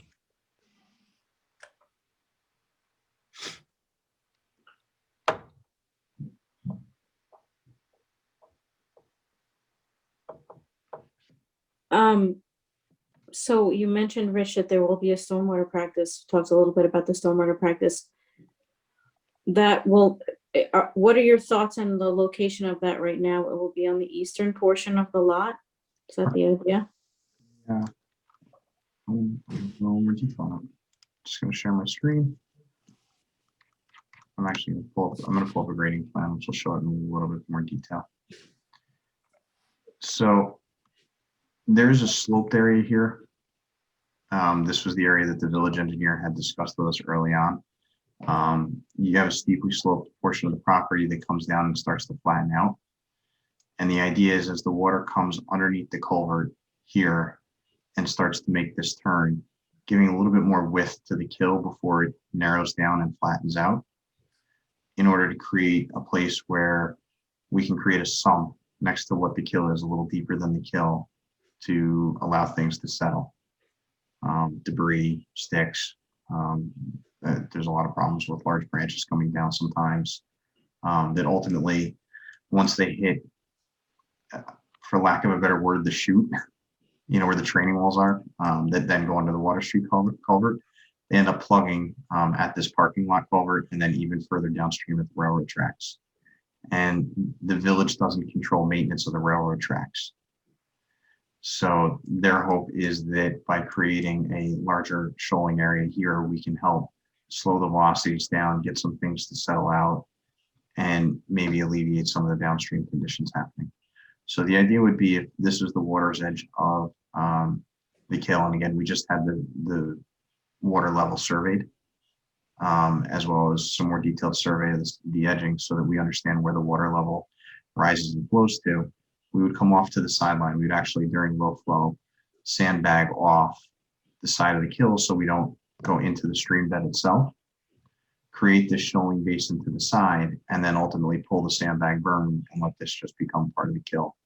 There's an opportunity here to add a lot of native plantings to do some of that invasive species removal. This is one of the first spots when that comment came up earlier, my head went to. This happens to be an area where a lot of trash collects now, particularly right in here, from some of the uphill areas. So we're going to go in, remove that trash, and then there's certainly going to be an opportunity to do some plantings, as well as some invasive species removals. I don't know that we want to go too much on the slope with any type of vegetation removal. Touching slopes this steep, you can sometimes do more harm than good. But certainly working this flatter area is definitely an opportunity to respond to that comment. And as well as along here, and even maybe, as you can see, the kill doesn't necessarily flow to the edge of the walls. There's some opportunities depending on what Army Corps may say. So the footprint of the stormwater basin is in the forested area. Yes. So you'd have to remove some trees to build the stormwater basin. Yes, we don't have a tree survey in this area. The only thing I can tell you is this wasn't selected by us. This was part of the original RFP process, and has been something that the village has been looking for. Okay. I totally appreciate your thoughts on denuding slopes of plants. However, there is a tremendous amount of invasive species pressure in that area. Okay. And were you to plant the stormwater detention basin with native plants and without a maintenance plan for monitoring and treatment of invasive species, you can expect that your detention basin is going to be rife with all the bad guys possible within 18 months. So I think it would be, invasive species is something that, we'd like to explore a little more, treatment and removal. Certainly in the footprint of the limit of disturbance of the site, the building footprint as well as the stormwater basin. And, you know, perhaps if we identified several really egregiously offensive species at the location, you know, we could target some really aggressive ones, you know, if there are, you know, depending on what's found at the site. That can be, I think that can, you know, that might be something that we'd like to see in the future, is to, you know, try and deal with that so that the stormwater basin is effective. That's a good point. Good look at that.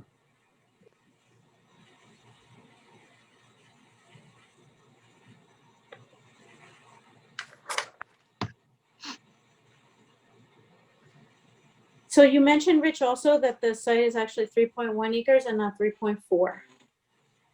So Correct. does that affect the, because I just had a quick glimpse at the application, you know, with the comparison of the existing conditions and the, you know, the proposed conditions. Will that affect your numbers in terms of your proportions of development, your impervious surface? We don't envision that decrease will.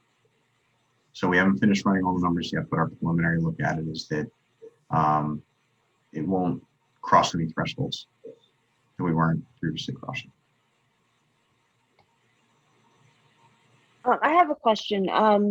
Where are you in terms of cleanup for the brownfield site and working with Con Ed? Have they given any feedback with what they would be held responsible for? Have they spoken with you as far as what kind of plans they would be willing to participate in cleaning up the site? Because some of it is their responsibility. How is that proceeding? Yep. So we've had the lines of communication between us, the DEC, and Con Ed have been moving and flowing. We're currently gathering some additional environmental data and testing. We're waiting on some results from a backup of a lab that has kind of been backed up with work, but we're currently waiting on some results to come back to finalize some terms between us and Con Ed and the agreement that we're going to have with them. And we are applying for, or we are putting together our first draft of the brownfield cleanup application to be submitted. So lines of communication are open and moving.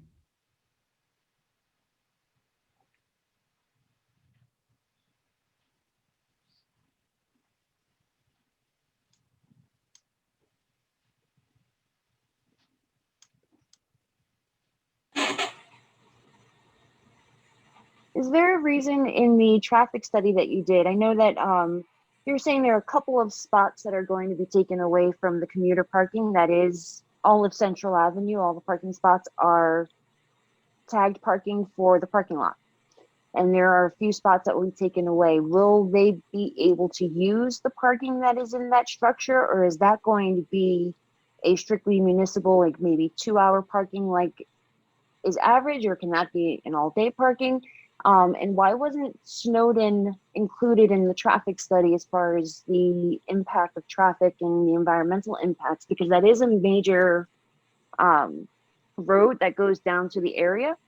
And much of the traffic, I did see that you did include North Malcolm, but North Malcolm, a lot of the cars end up going to Snowden to get around that turn on Route 9 because it's a very tricky turn over there. And I'm just curious to know like why that was not included, considering how much traffic this could potentially add in and out of that area. I don't know if you can answer that, or if that's something that really wasn't considered as necessary. So we'll start with the parking on and along Central Ave. There is some parking that's going to be removed, you're correct, in order to access the parking garage. How the village wants to utilize the parking garage with respect to permitting, we haven't worked out yet. So I don't have an answer for you yet, I'm sorry. As far as Snowden, Bonnie, feel free to jump in. Kimley Horn, who's our traffic consultant, I know did work with the village preliminarily to study the intersection or to determine which intersections were to be studied. I think the village is still undergoing its initial review. So for right now, I don't have a better answer, Bonnie. My main concern Right. is that a lot of these That's streets, basically the my concern is that a lot of these streets are very narrow. They're two-way traffic on very narrow streets that if you actually were to drive cars going in either direction, they don't fit. So there's a lot of having to pull off to the side, a lot of waiting, idling, waiting for cars to come in and out. So my concern is just the size of the streets, given the number of cars that are already backed up, especially during the school year. North Malcolm and some of these streets are big bus routes for the students. So it does end up contributing to a lot of idling cars behind the buses, and it's multiple buses that comes through.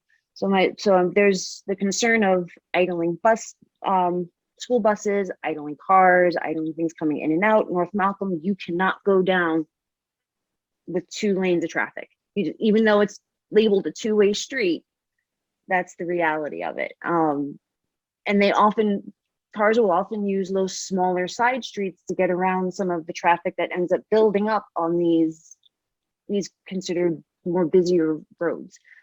So just something to think about as far as what these idling cars will do as we add more traffic to that, especially during pickup and drop off school-age children in the morning. This is a big issue in the area, or at least my observations have been that this is an issue. Understood. We will discuss that with the traffic engineer and there may have been a very good reason. I don't know this evening. So there may not, we'll find out. Kate, I would suggest that let's pull together a list of everybody's personal comments to compile into a letter so we get the proper follow-ups with the planning board. One thing that we did when we neglected to mention that we always like to mention as the Environmental Advisory Council is we like to see bike racks.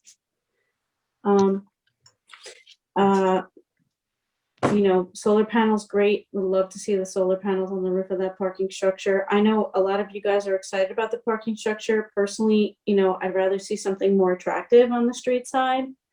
But that's not really the purview of this board.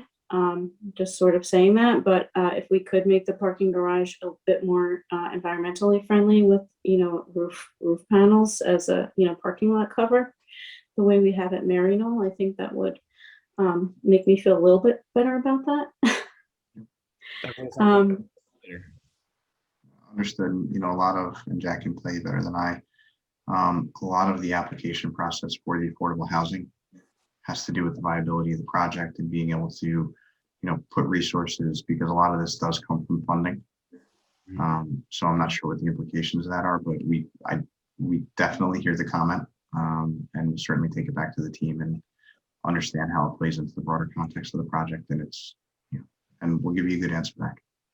Can I throw out something on the example that Erica brought up of the Maryknoll community solar parking lot cover that actually results in, if it's handled as a community solar project, it actually results in income brought to the building or landowner. So this might be something worth looking at from that direction. And it could be added later, if not at the beginning, but you want to structurally think about it. Understood. We'll take it into account. And I work for several solar providers, and know just enough to be dangerous where when you start talking about parking structures, the cost in solar becomes a big factor the minute you're tying it into structures. And my sense tells me that on a project such as this, it might, based on the size of the parking garage, it might not be economically viable, but I'm certainly not qualified enough to say that, but we'll definitely take it back to the team because I've heard that and written it down a couple of times. What you're building is sort of a Swiss watch in a lot of ways, because there's so many different factors that you have to take into account. So I can see your point that this one factor may not work within the larger context. the bike racks was a fantastic comment. You know, we'll definitely find a way to fit those in. We see ourselves as a pedestrian-centric community and development here, just based on the proximity to the train station, creating pedestrian connections with the greenway. So, yeah, we should definitely. It may also give you additional lead points. That's true. You may need it for lead. At least the lead projects I worked on, we had to have bike racks. Absolutely. I mean, if it's not a solar panel on the roof of that building, it's a crying shame not to utilize that, you know, as a publicly accessible space. That the rooftop of that parking lot could really, you know, have tremendous potential. And if, you know, if not as a solar, you know, solar structure, some sort of, I don't know, you know, if you could integrate retail into there and have seating for people to, you know, have that beautiful view from the rooftop, that would be much more attractive, I think, than just having the standalone parking lot. I will mention that in some of the renderings, it didn't look like there were any plantings, but in other renderings, there are plantings, which certainly make the parking lot, you know, less parking lot-y, to have, you know, trees and other plantings alongside it. So I was happy to see that in the one set of drawings. I didn't see that in the other rendering. And also, the parking lot seems to have a very thoughtfully designed facade. I'm not a fan of parking lots, but I think your design goes a long way to at least breaking up this. We'll cross our fingers and pray that the real thing looks like the rendering. Unfortunately, without our architect Maxwell here, Jack and I don't do how much thought justice went into the building design. The specific selection of the colors and materials, the wooden louvers, there was a lot of thought that went into trying to play off of the natural side and greenery on the eastern half of the property. And I mean, right down to the detail on the spacing of the windows on the building. If you notice, they didn't have a traditional standard stacked spacing. It was all about creating this free-form play with this wood paneling mixed in to try and make things blend and seem more natural from an architectural standpoint. That's a civil engineer's attempt at describing what was trying to be done. But we certainly, you know, we hear the comments about the parking garage loud and clear, and we'll certainly bring them back to the team. Are you guys using dark sky approved lighting for your lead projects? Are you familiar with that, dark sky? Dark sky has some very broad terminology. We will be using direct downlighting. It's very hard to find lights that are actually dark sky certified. But we typically, for these type of projects, and we haven't developed a lighting plan yet, all direct downlighting, LED. It is the latest technology. But I know enough about dark sky, and my landscape architects in-house know a lot more about it. Where it sounds easy, but when you really get into the details of it, there's a lot of nuances that most lights can't comply with. So we will comply with any village lighting ordinance. We will make sure it's all direct downlit, LED. We will look for full area cutoffs.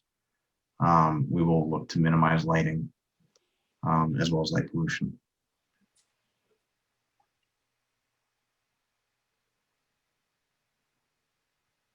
It is a thing, and it's coming up more and more. There are more and more fixtures available in the market now because it's coming up more and more. Understood.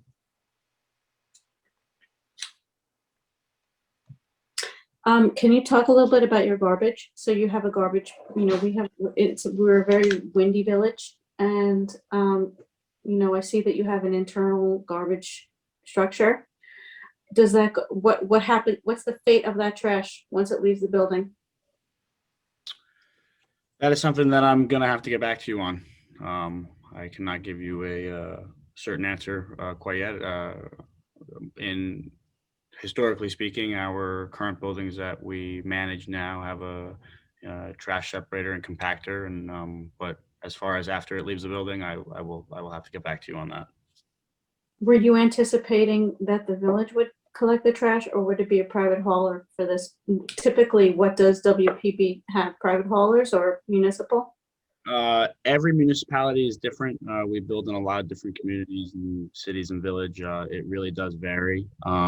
We currently, like I said earlier, are working through the different maintenance responsibilities of the project. So that will be one of the items that we will discuss and finalize. So we're not quite sure yet.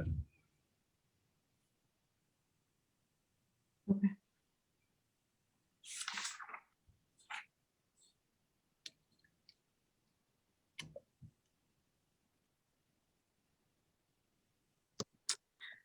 One more point I would like to make before I'm done with my comments is I mentioned previously before you guys came on the call, Rich and Jack, is that recently the U.S. Forest Association conducted a national exercise using GIS tools to rate municipalities and across the entire country, and gave them a tree equity score. And this tree equity score looks at various socioeconomic conditions and vis-a-vis the amount of tree canopy coverage, because it's been widely observed and noted that a lot of urban areas tend to have less tree canopy coverage, which in the summertime with climate change ends up being a quality of life issue. The village of Ossining has a very low tree quality score. I see we are 39 out of 100, very low score, especially in this. It's done by congressional district.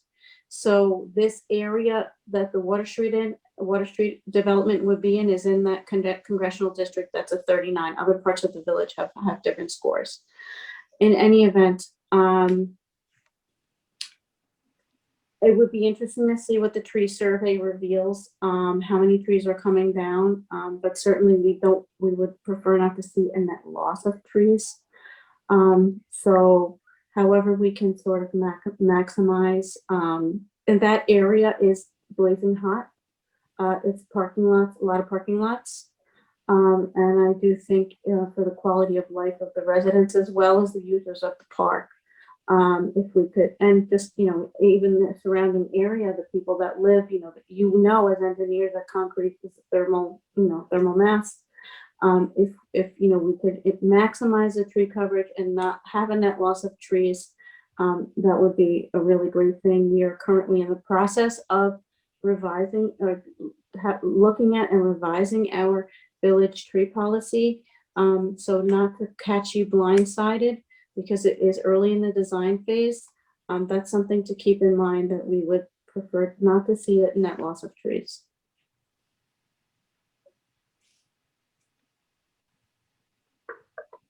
Absolutely noted.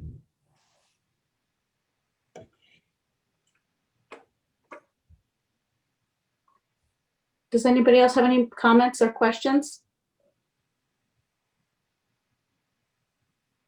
I'm good for tonight. Thank you. I don't have any questions. Okay. All right. Well, thank you everyone for your time, questions and comments. Thank you so much. Appreciate it.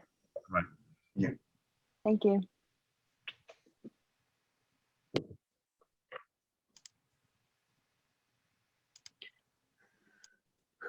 Okay. So, It's an exciting project. yeah, I mean, couldn't get much worse than what's there. No, it could not. Oh my God. And they are, impervious surface is not increasing. I mean, would I prefer not to have an 8-story building there? Yeah, but I don't know how much power we have as a board to control that.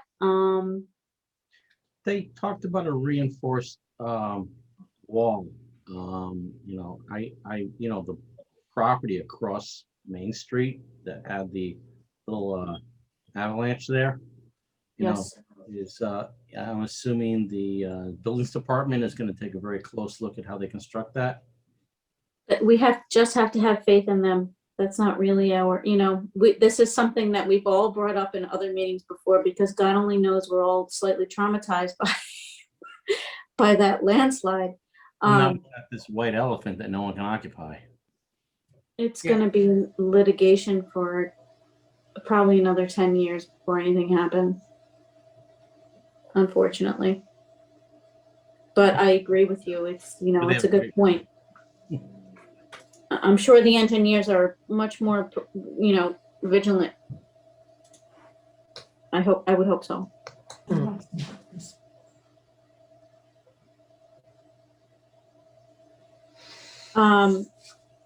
So I sort of marked down my comments. If anybody else, Tom, you had great comments. I love your comment about maintenance, because we both know that they put the stormwater structure in and then they just walk away. So if you guys, anyone who had any comments that they would like, salient comments that they would like to be summarized in a letter, please email them to me. I will collect them in a letter to send to the planning board. Do we have any control over sewage disposal? Is there any influence that this board has? No. I mean, we obviously can make as many recommendations as we want, but Yeah. You can definitely make as many recommendations as you want. Yeah. I think it's always best to try to focus your purview, and make sure that you spend a lot of time filling out those questions, and sort of from there sort of add in sort of secondary stuff. So sewage is not really something you can deal with. It's not even something I deal with. It's a DPW issue, and so they're gonna have to get into that. The stormwater stuff you do obviously have to deal with. And so, the point that you brought about the invasive species is something that we just hadn't really talked about. It's a really great point. Ultimately, a lot of the feedback that you're going to give here is going to have to get fed back to the planning board, who's going to make a decision on that wetlands permit. So when they're developing their mitigation plan, they have to do at minimum a 1-to-1 ratio. And so when they're determining that 1-to-1 ratio, it's going to be made up of a mix of things. Doing invasive cleanup in that site could, go a long way to helping them meet that mitigation 1-to-1 ratio, or beyond. So I thought that was really a fantastic point. Because it's funny I think for a lot of the staff that go out there, the first thing that hits you is the trash. I mean, it's just so much junk that honestly, I wasn't even thinking about the invasive species because I was too busy looking at like the piles of garbage everywhere. So it's that's why it comes to this board. And unfortunately, there's nothing these guys can do to really stop that garbage, because it's coming from upstream, most of it. Some of it's coming from downhill actually. So some of it's coming from downstream, but a lot of it is stuff they've put in there over the years, I think, and just like they didn't have anywhere else to put it. They were like, so they said, oh, well, for old, they have old fire hydrant heads. They have old, railroad ties that they threw over there. Just junk. There's trash coming from the adjacent property owners down. I see. So it's not just new debris. There's old debris. That's massive. Yes. Kate, you walked it, right? And Yeah. There are parts of it that are a complete mess, and they did a lot to clean up the site. I mean, what it looked like before they cleaned it up was, if you think it looks bad now, it was worse before. But yeah, there's a lot of work that needs to be done, and a lot of stuff that just part of it's just the natural geography of the area. It just collects there, and then you have people throwing stuff or in the past throwing things there on top of that. So it just creates this perfect location for everything to just sit there. And, I mean, the site looks great, and there's a lot of potential for it. But these are things that are going to have to be addressed, especially when we look at the invasive species. I mean, there's so much that just goes right up, even in the areas, because they didn't show us inside where the kill actually is. Like any recent pictures, that whole area is just filled with invasive species, and then it goes up into the greenway. I mean, we've seen how much knotweed likes to call the upper parts of the greenway home. So it's when that happens, we just need to sort of pick a couple of target species and make them focus on those. And if we want them to have an effective stormwater basin, we do need to pick, the invasive species that like to go into stormwater basins. So knotweed could be one of them. Knotweed is so hard to get rid of, but we could ask for them to have just a permanent annual maintenance. I don't foresee that a stormwater basin in that area could not be infested with invasive species without an annual treatment, whether it's hand removal, mechanical removal, whatever.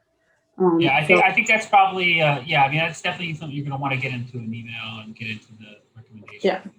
Yeah. I know that, there is going to be a separation of the lot so that, they're building on one side of the lot. The other side of the lot is going to remain property of the village. That flood basin is going to be in the area that is village property. So definitely that comment is something that might get put into the ladder down the road. So that for the period of the pilot or something, that they're going to be responsible for maintaining that, storm basin.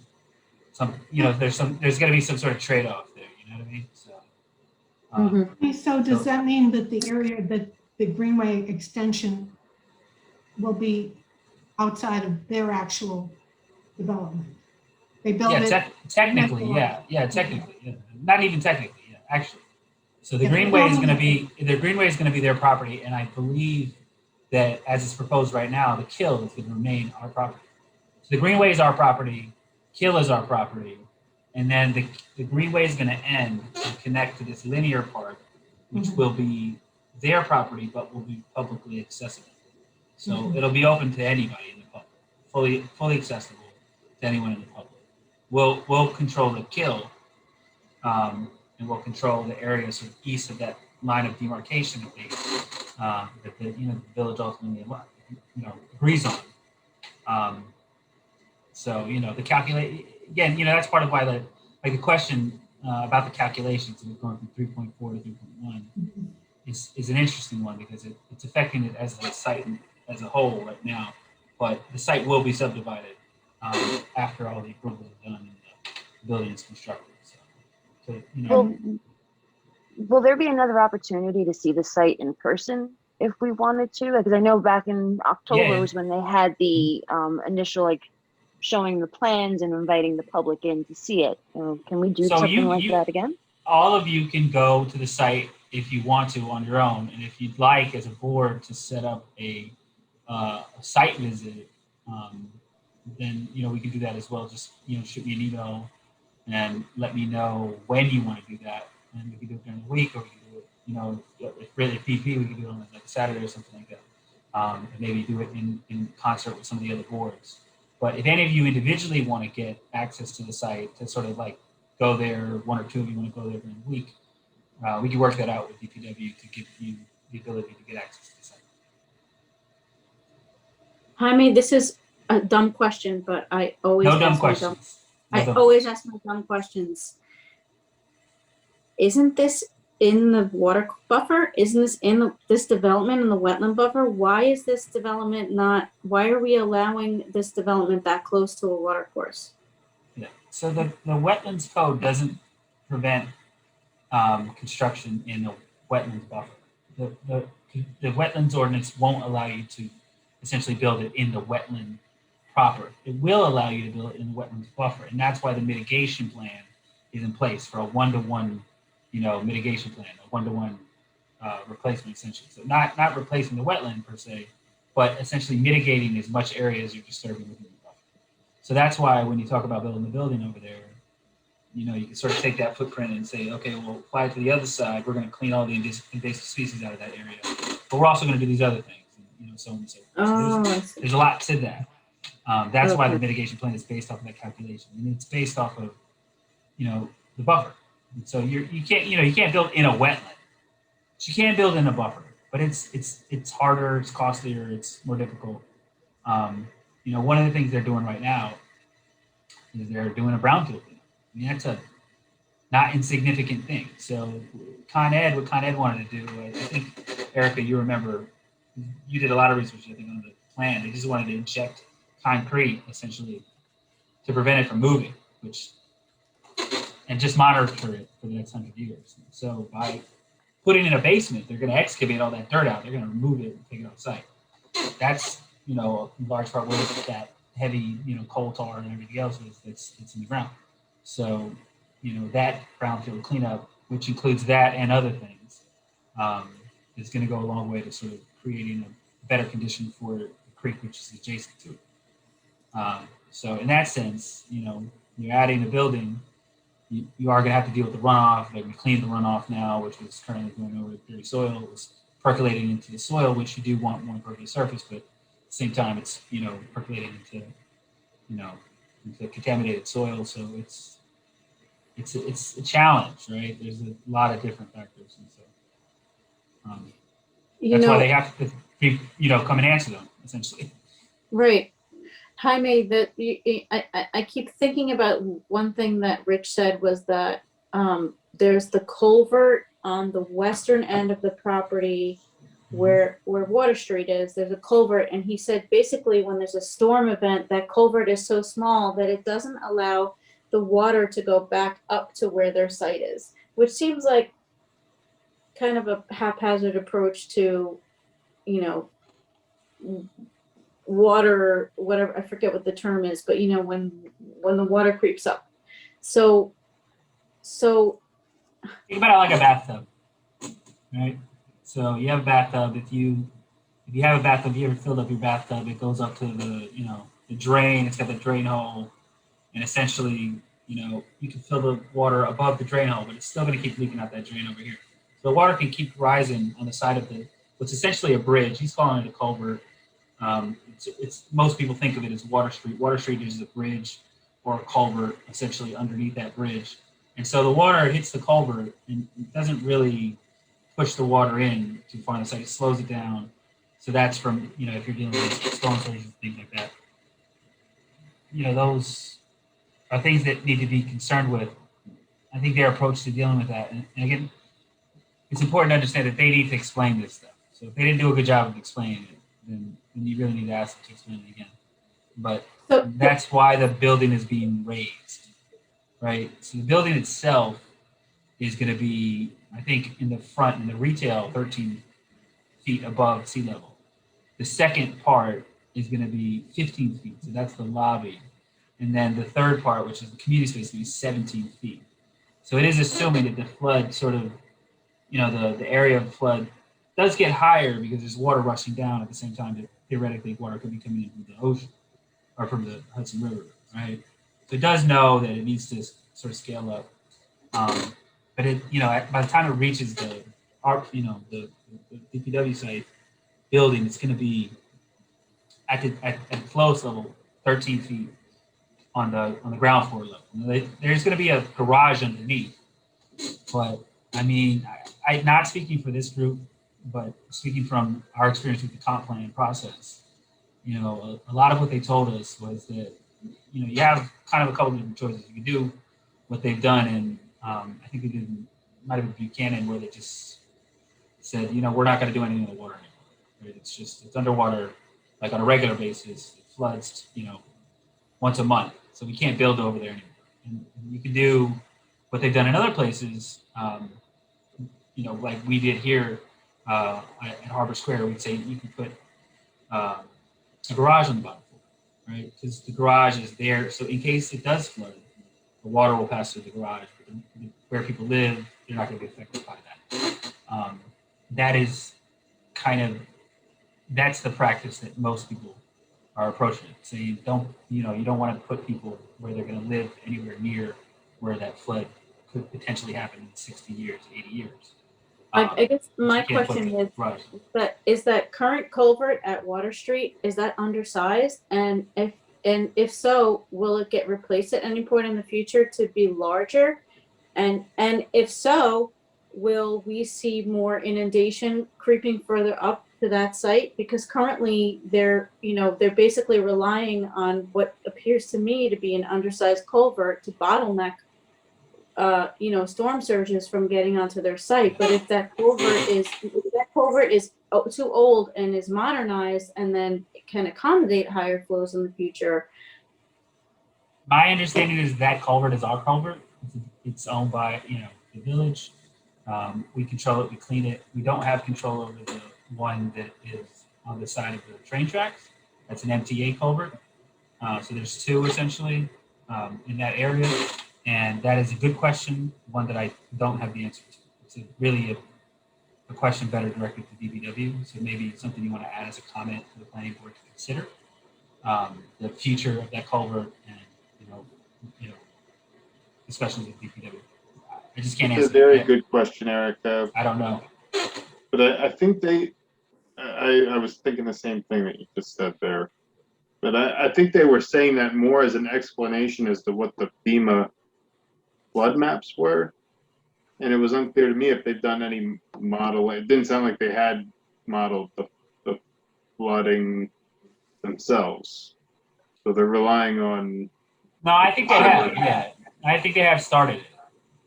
But I mean, that's what I gathered. But that's a good question. So they have to survey the site. Obviously, they're going to do some ground.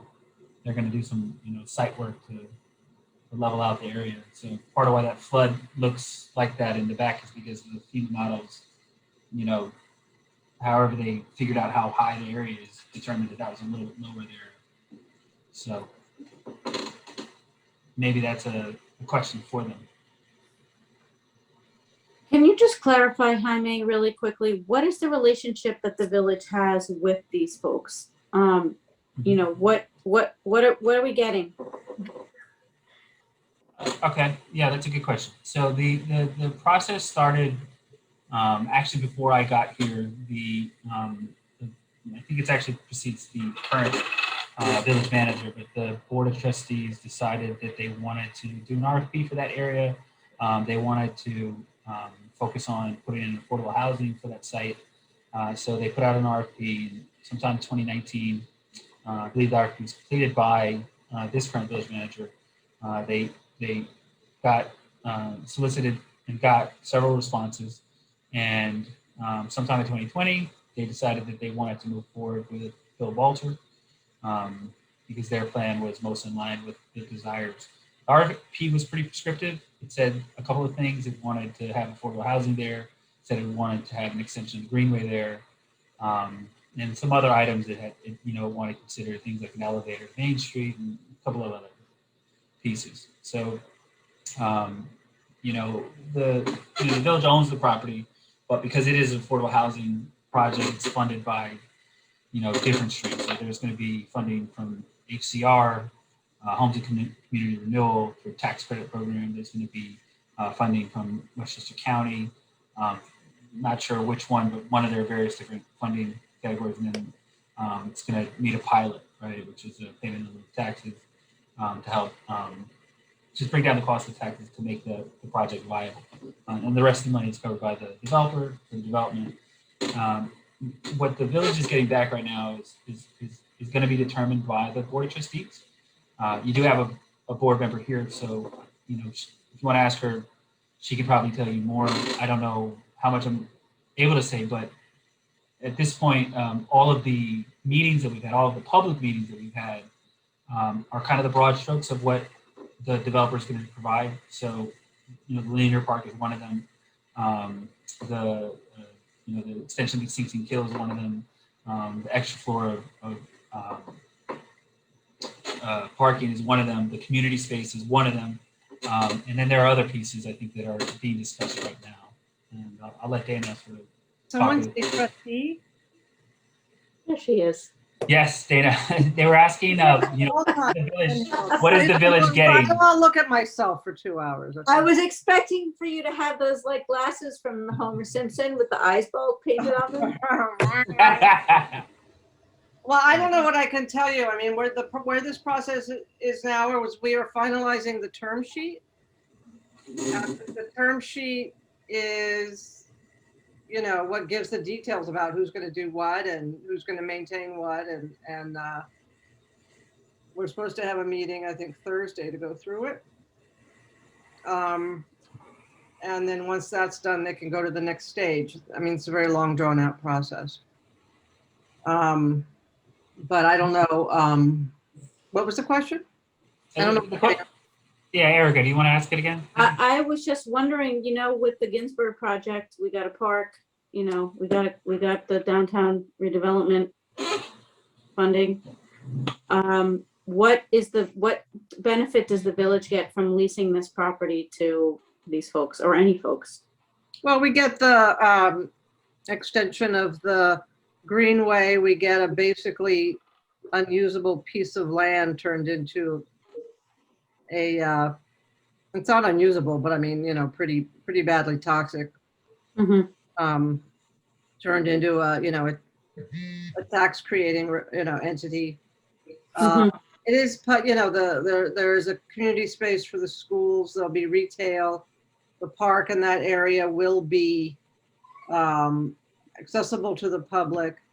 So, I mean, are we gonna, is it gonna be something as good as Gordine Park? Well, I mean, it's different, but, we're gonna revitalize that area. I mean, the word revitalize annoys me, frankly, but it's going to bring us certainly a new energy down there, and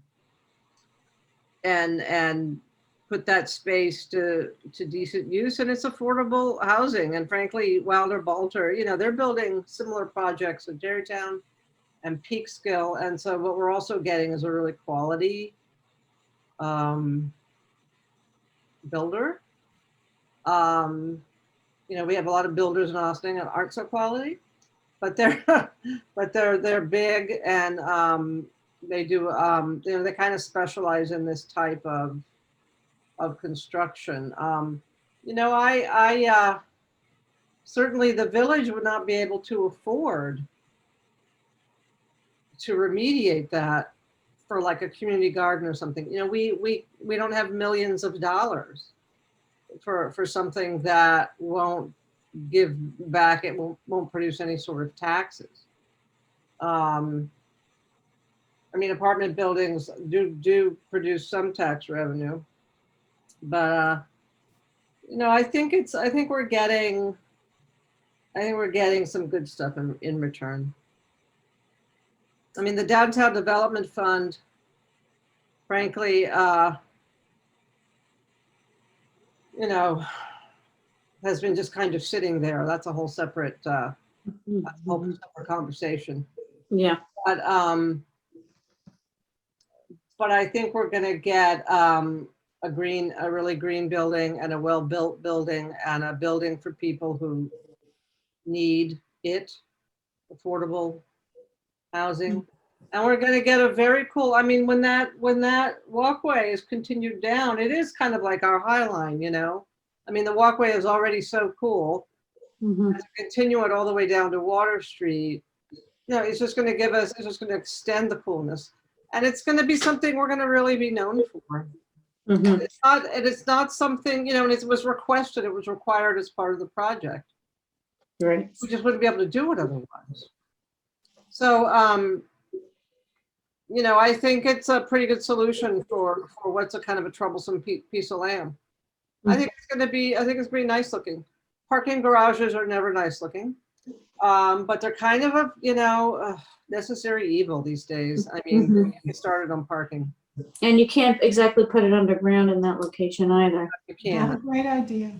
Underground parking is scary, but I don't know. I think we're getting some good stuff in return. I think we're getting some quality of life stuff, and everybody will be able to enjoy that. It's not going to be it's going to be a community space. And you'll be able to walk all the way up.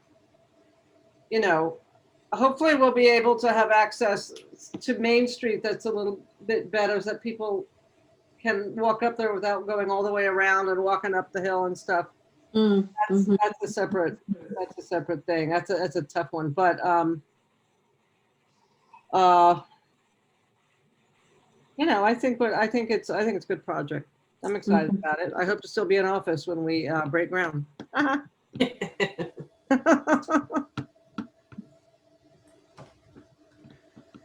Anyway. Okay. Well, You guys are asking up, as usual, the smartest questions, certainly much smarter than the Board of Trustees ever asked. So they are all good questions. This is a really interesting project, and I really hope to see it move forward. I would like to propose that we table our other discussions for the next meeting because it is 10 o'clock. I just want to let you know, I have, I don't have the maps on a PDF. I tried to do it. It just can't see the detail that I want you to see, but I've created a base map for us to work from. We have a natural resources inventory for the village that we can refer to now.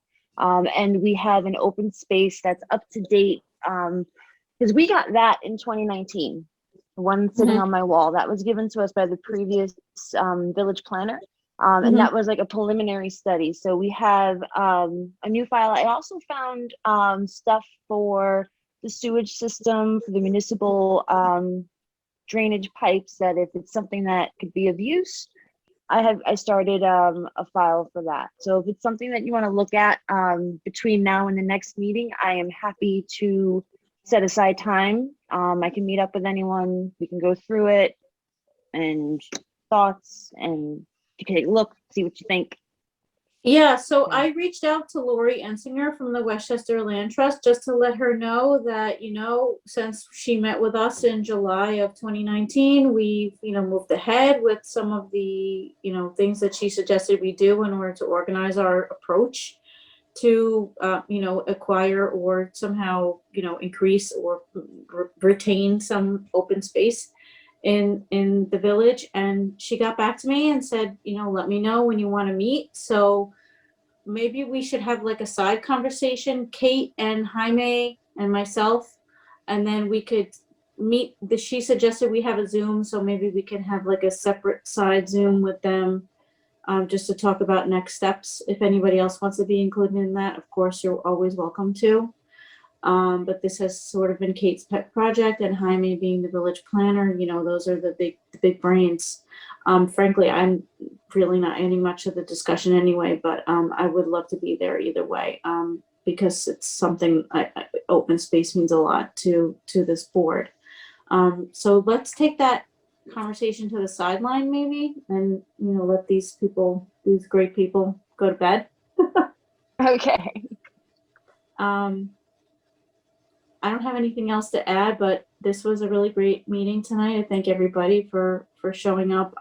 Please do send me your comments again on this project, and I will consolidate a letter, circulate it to you guys, and send it to the village board.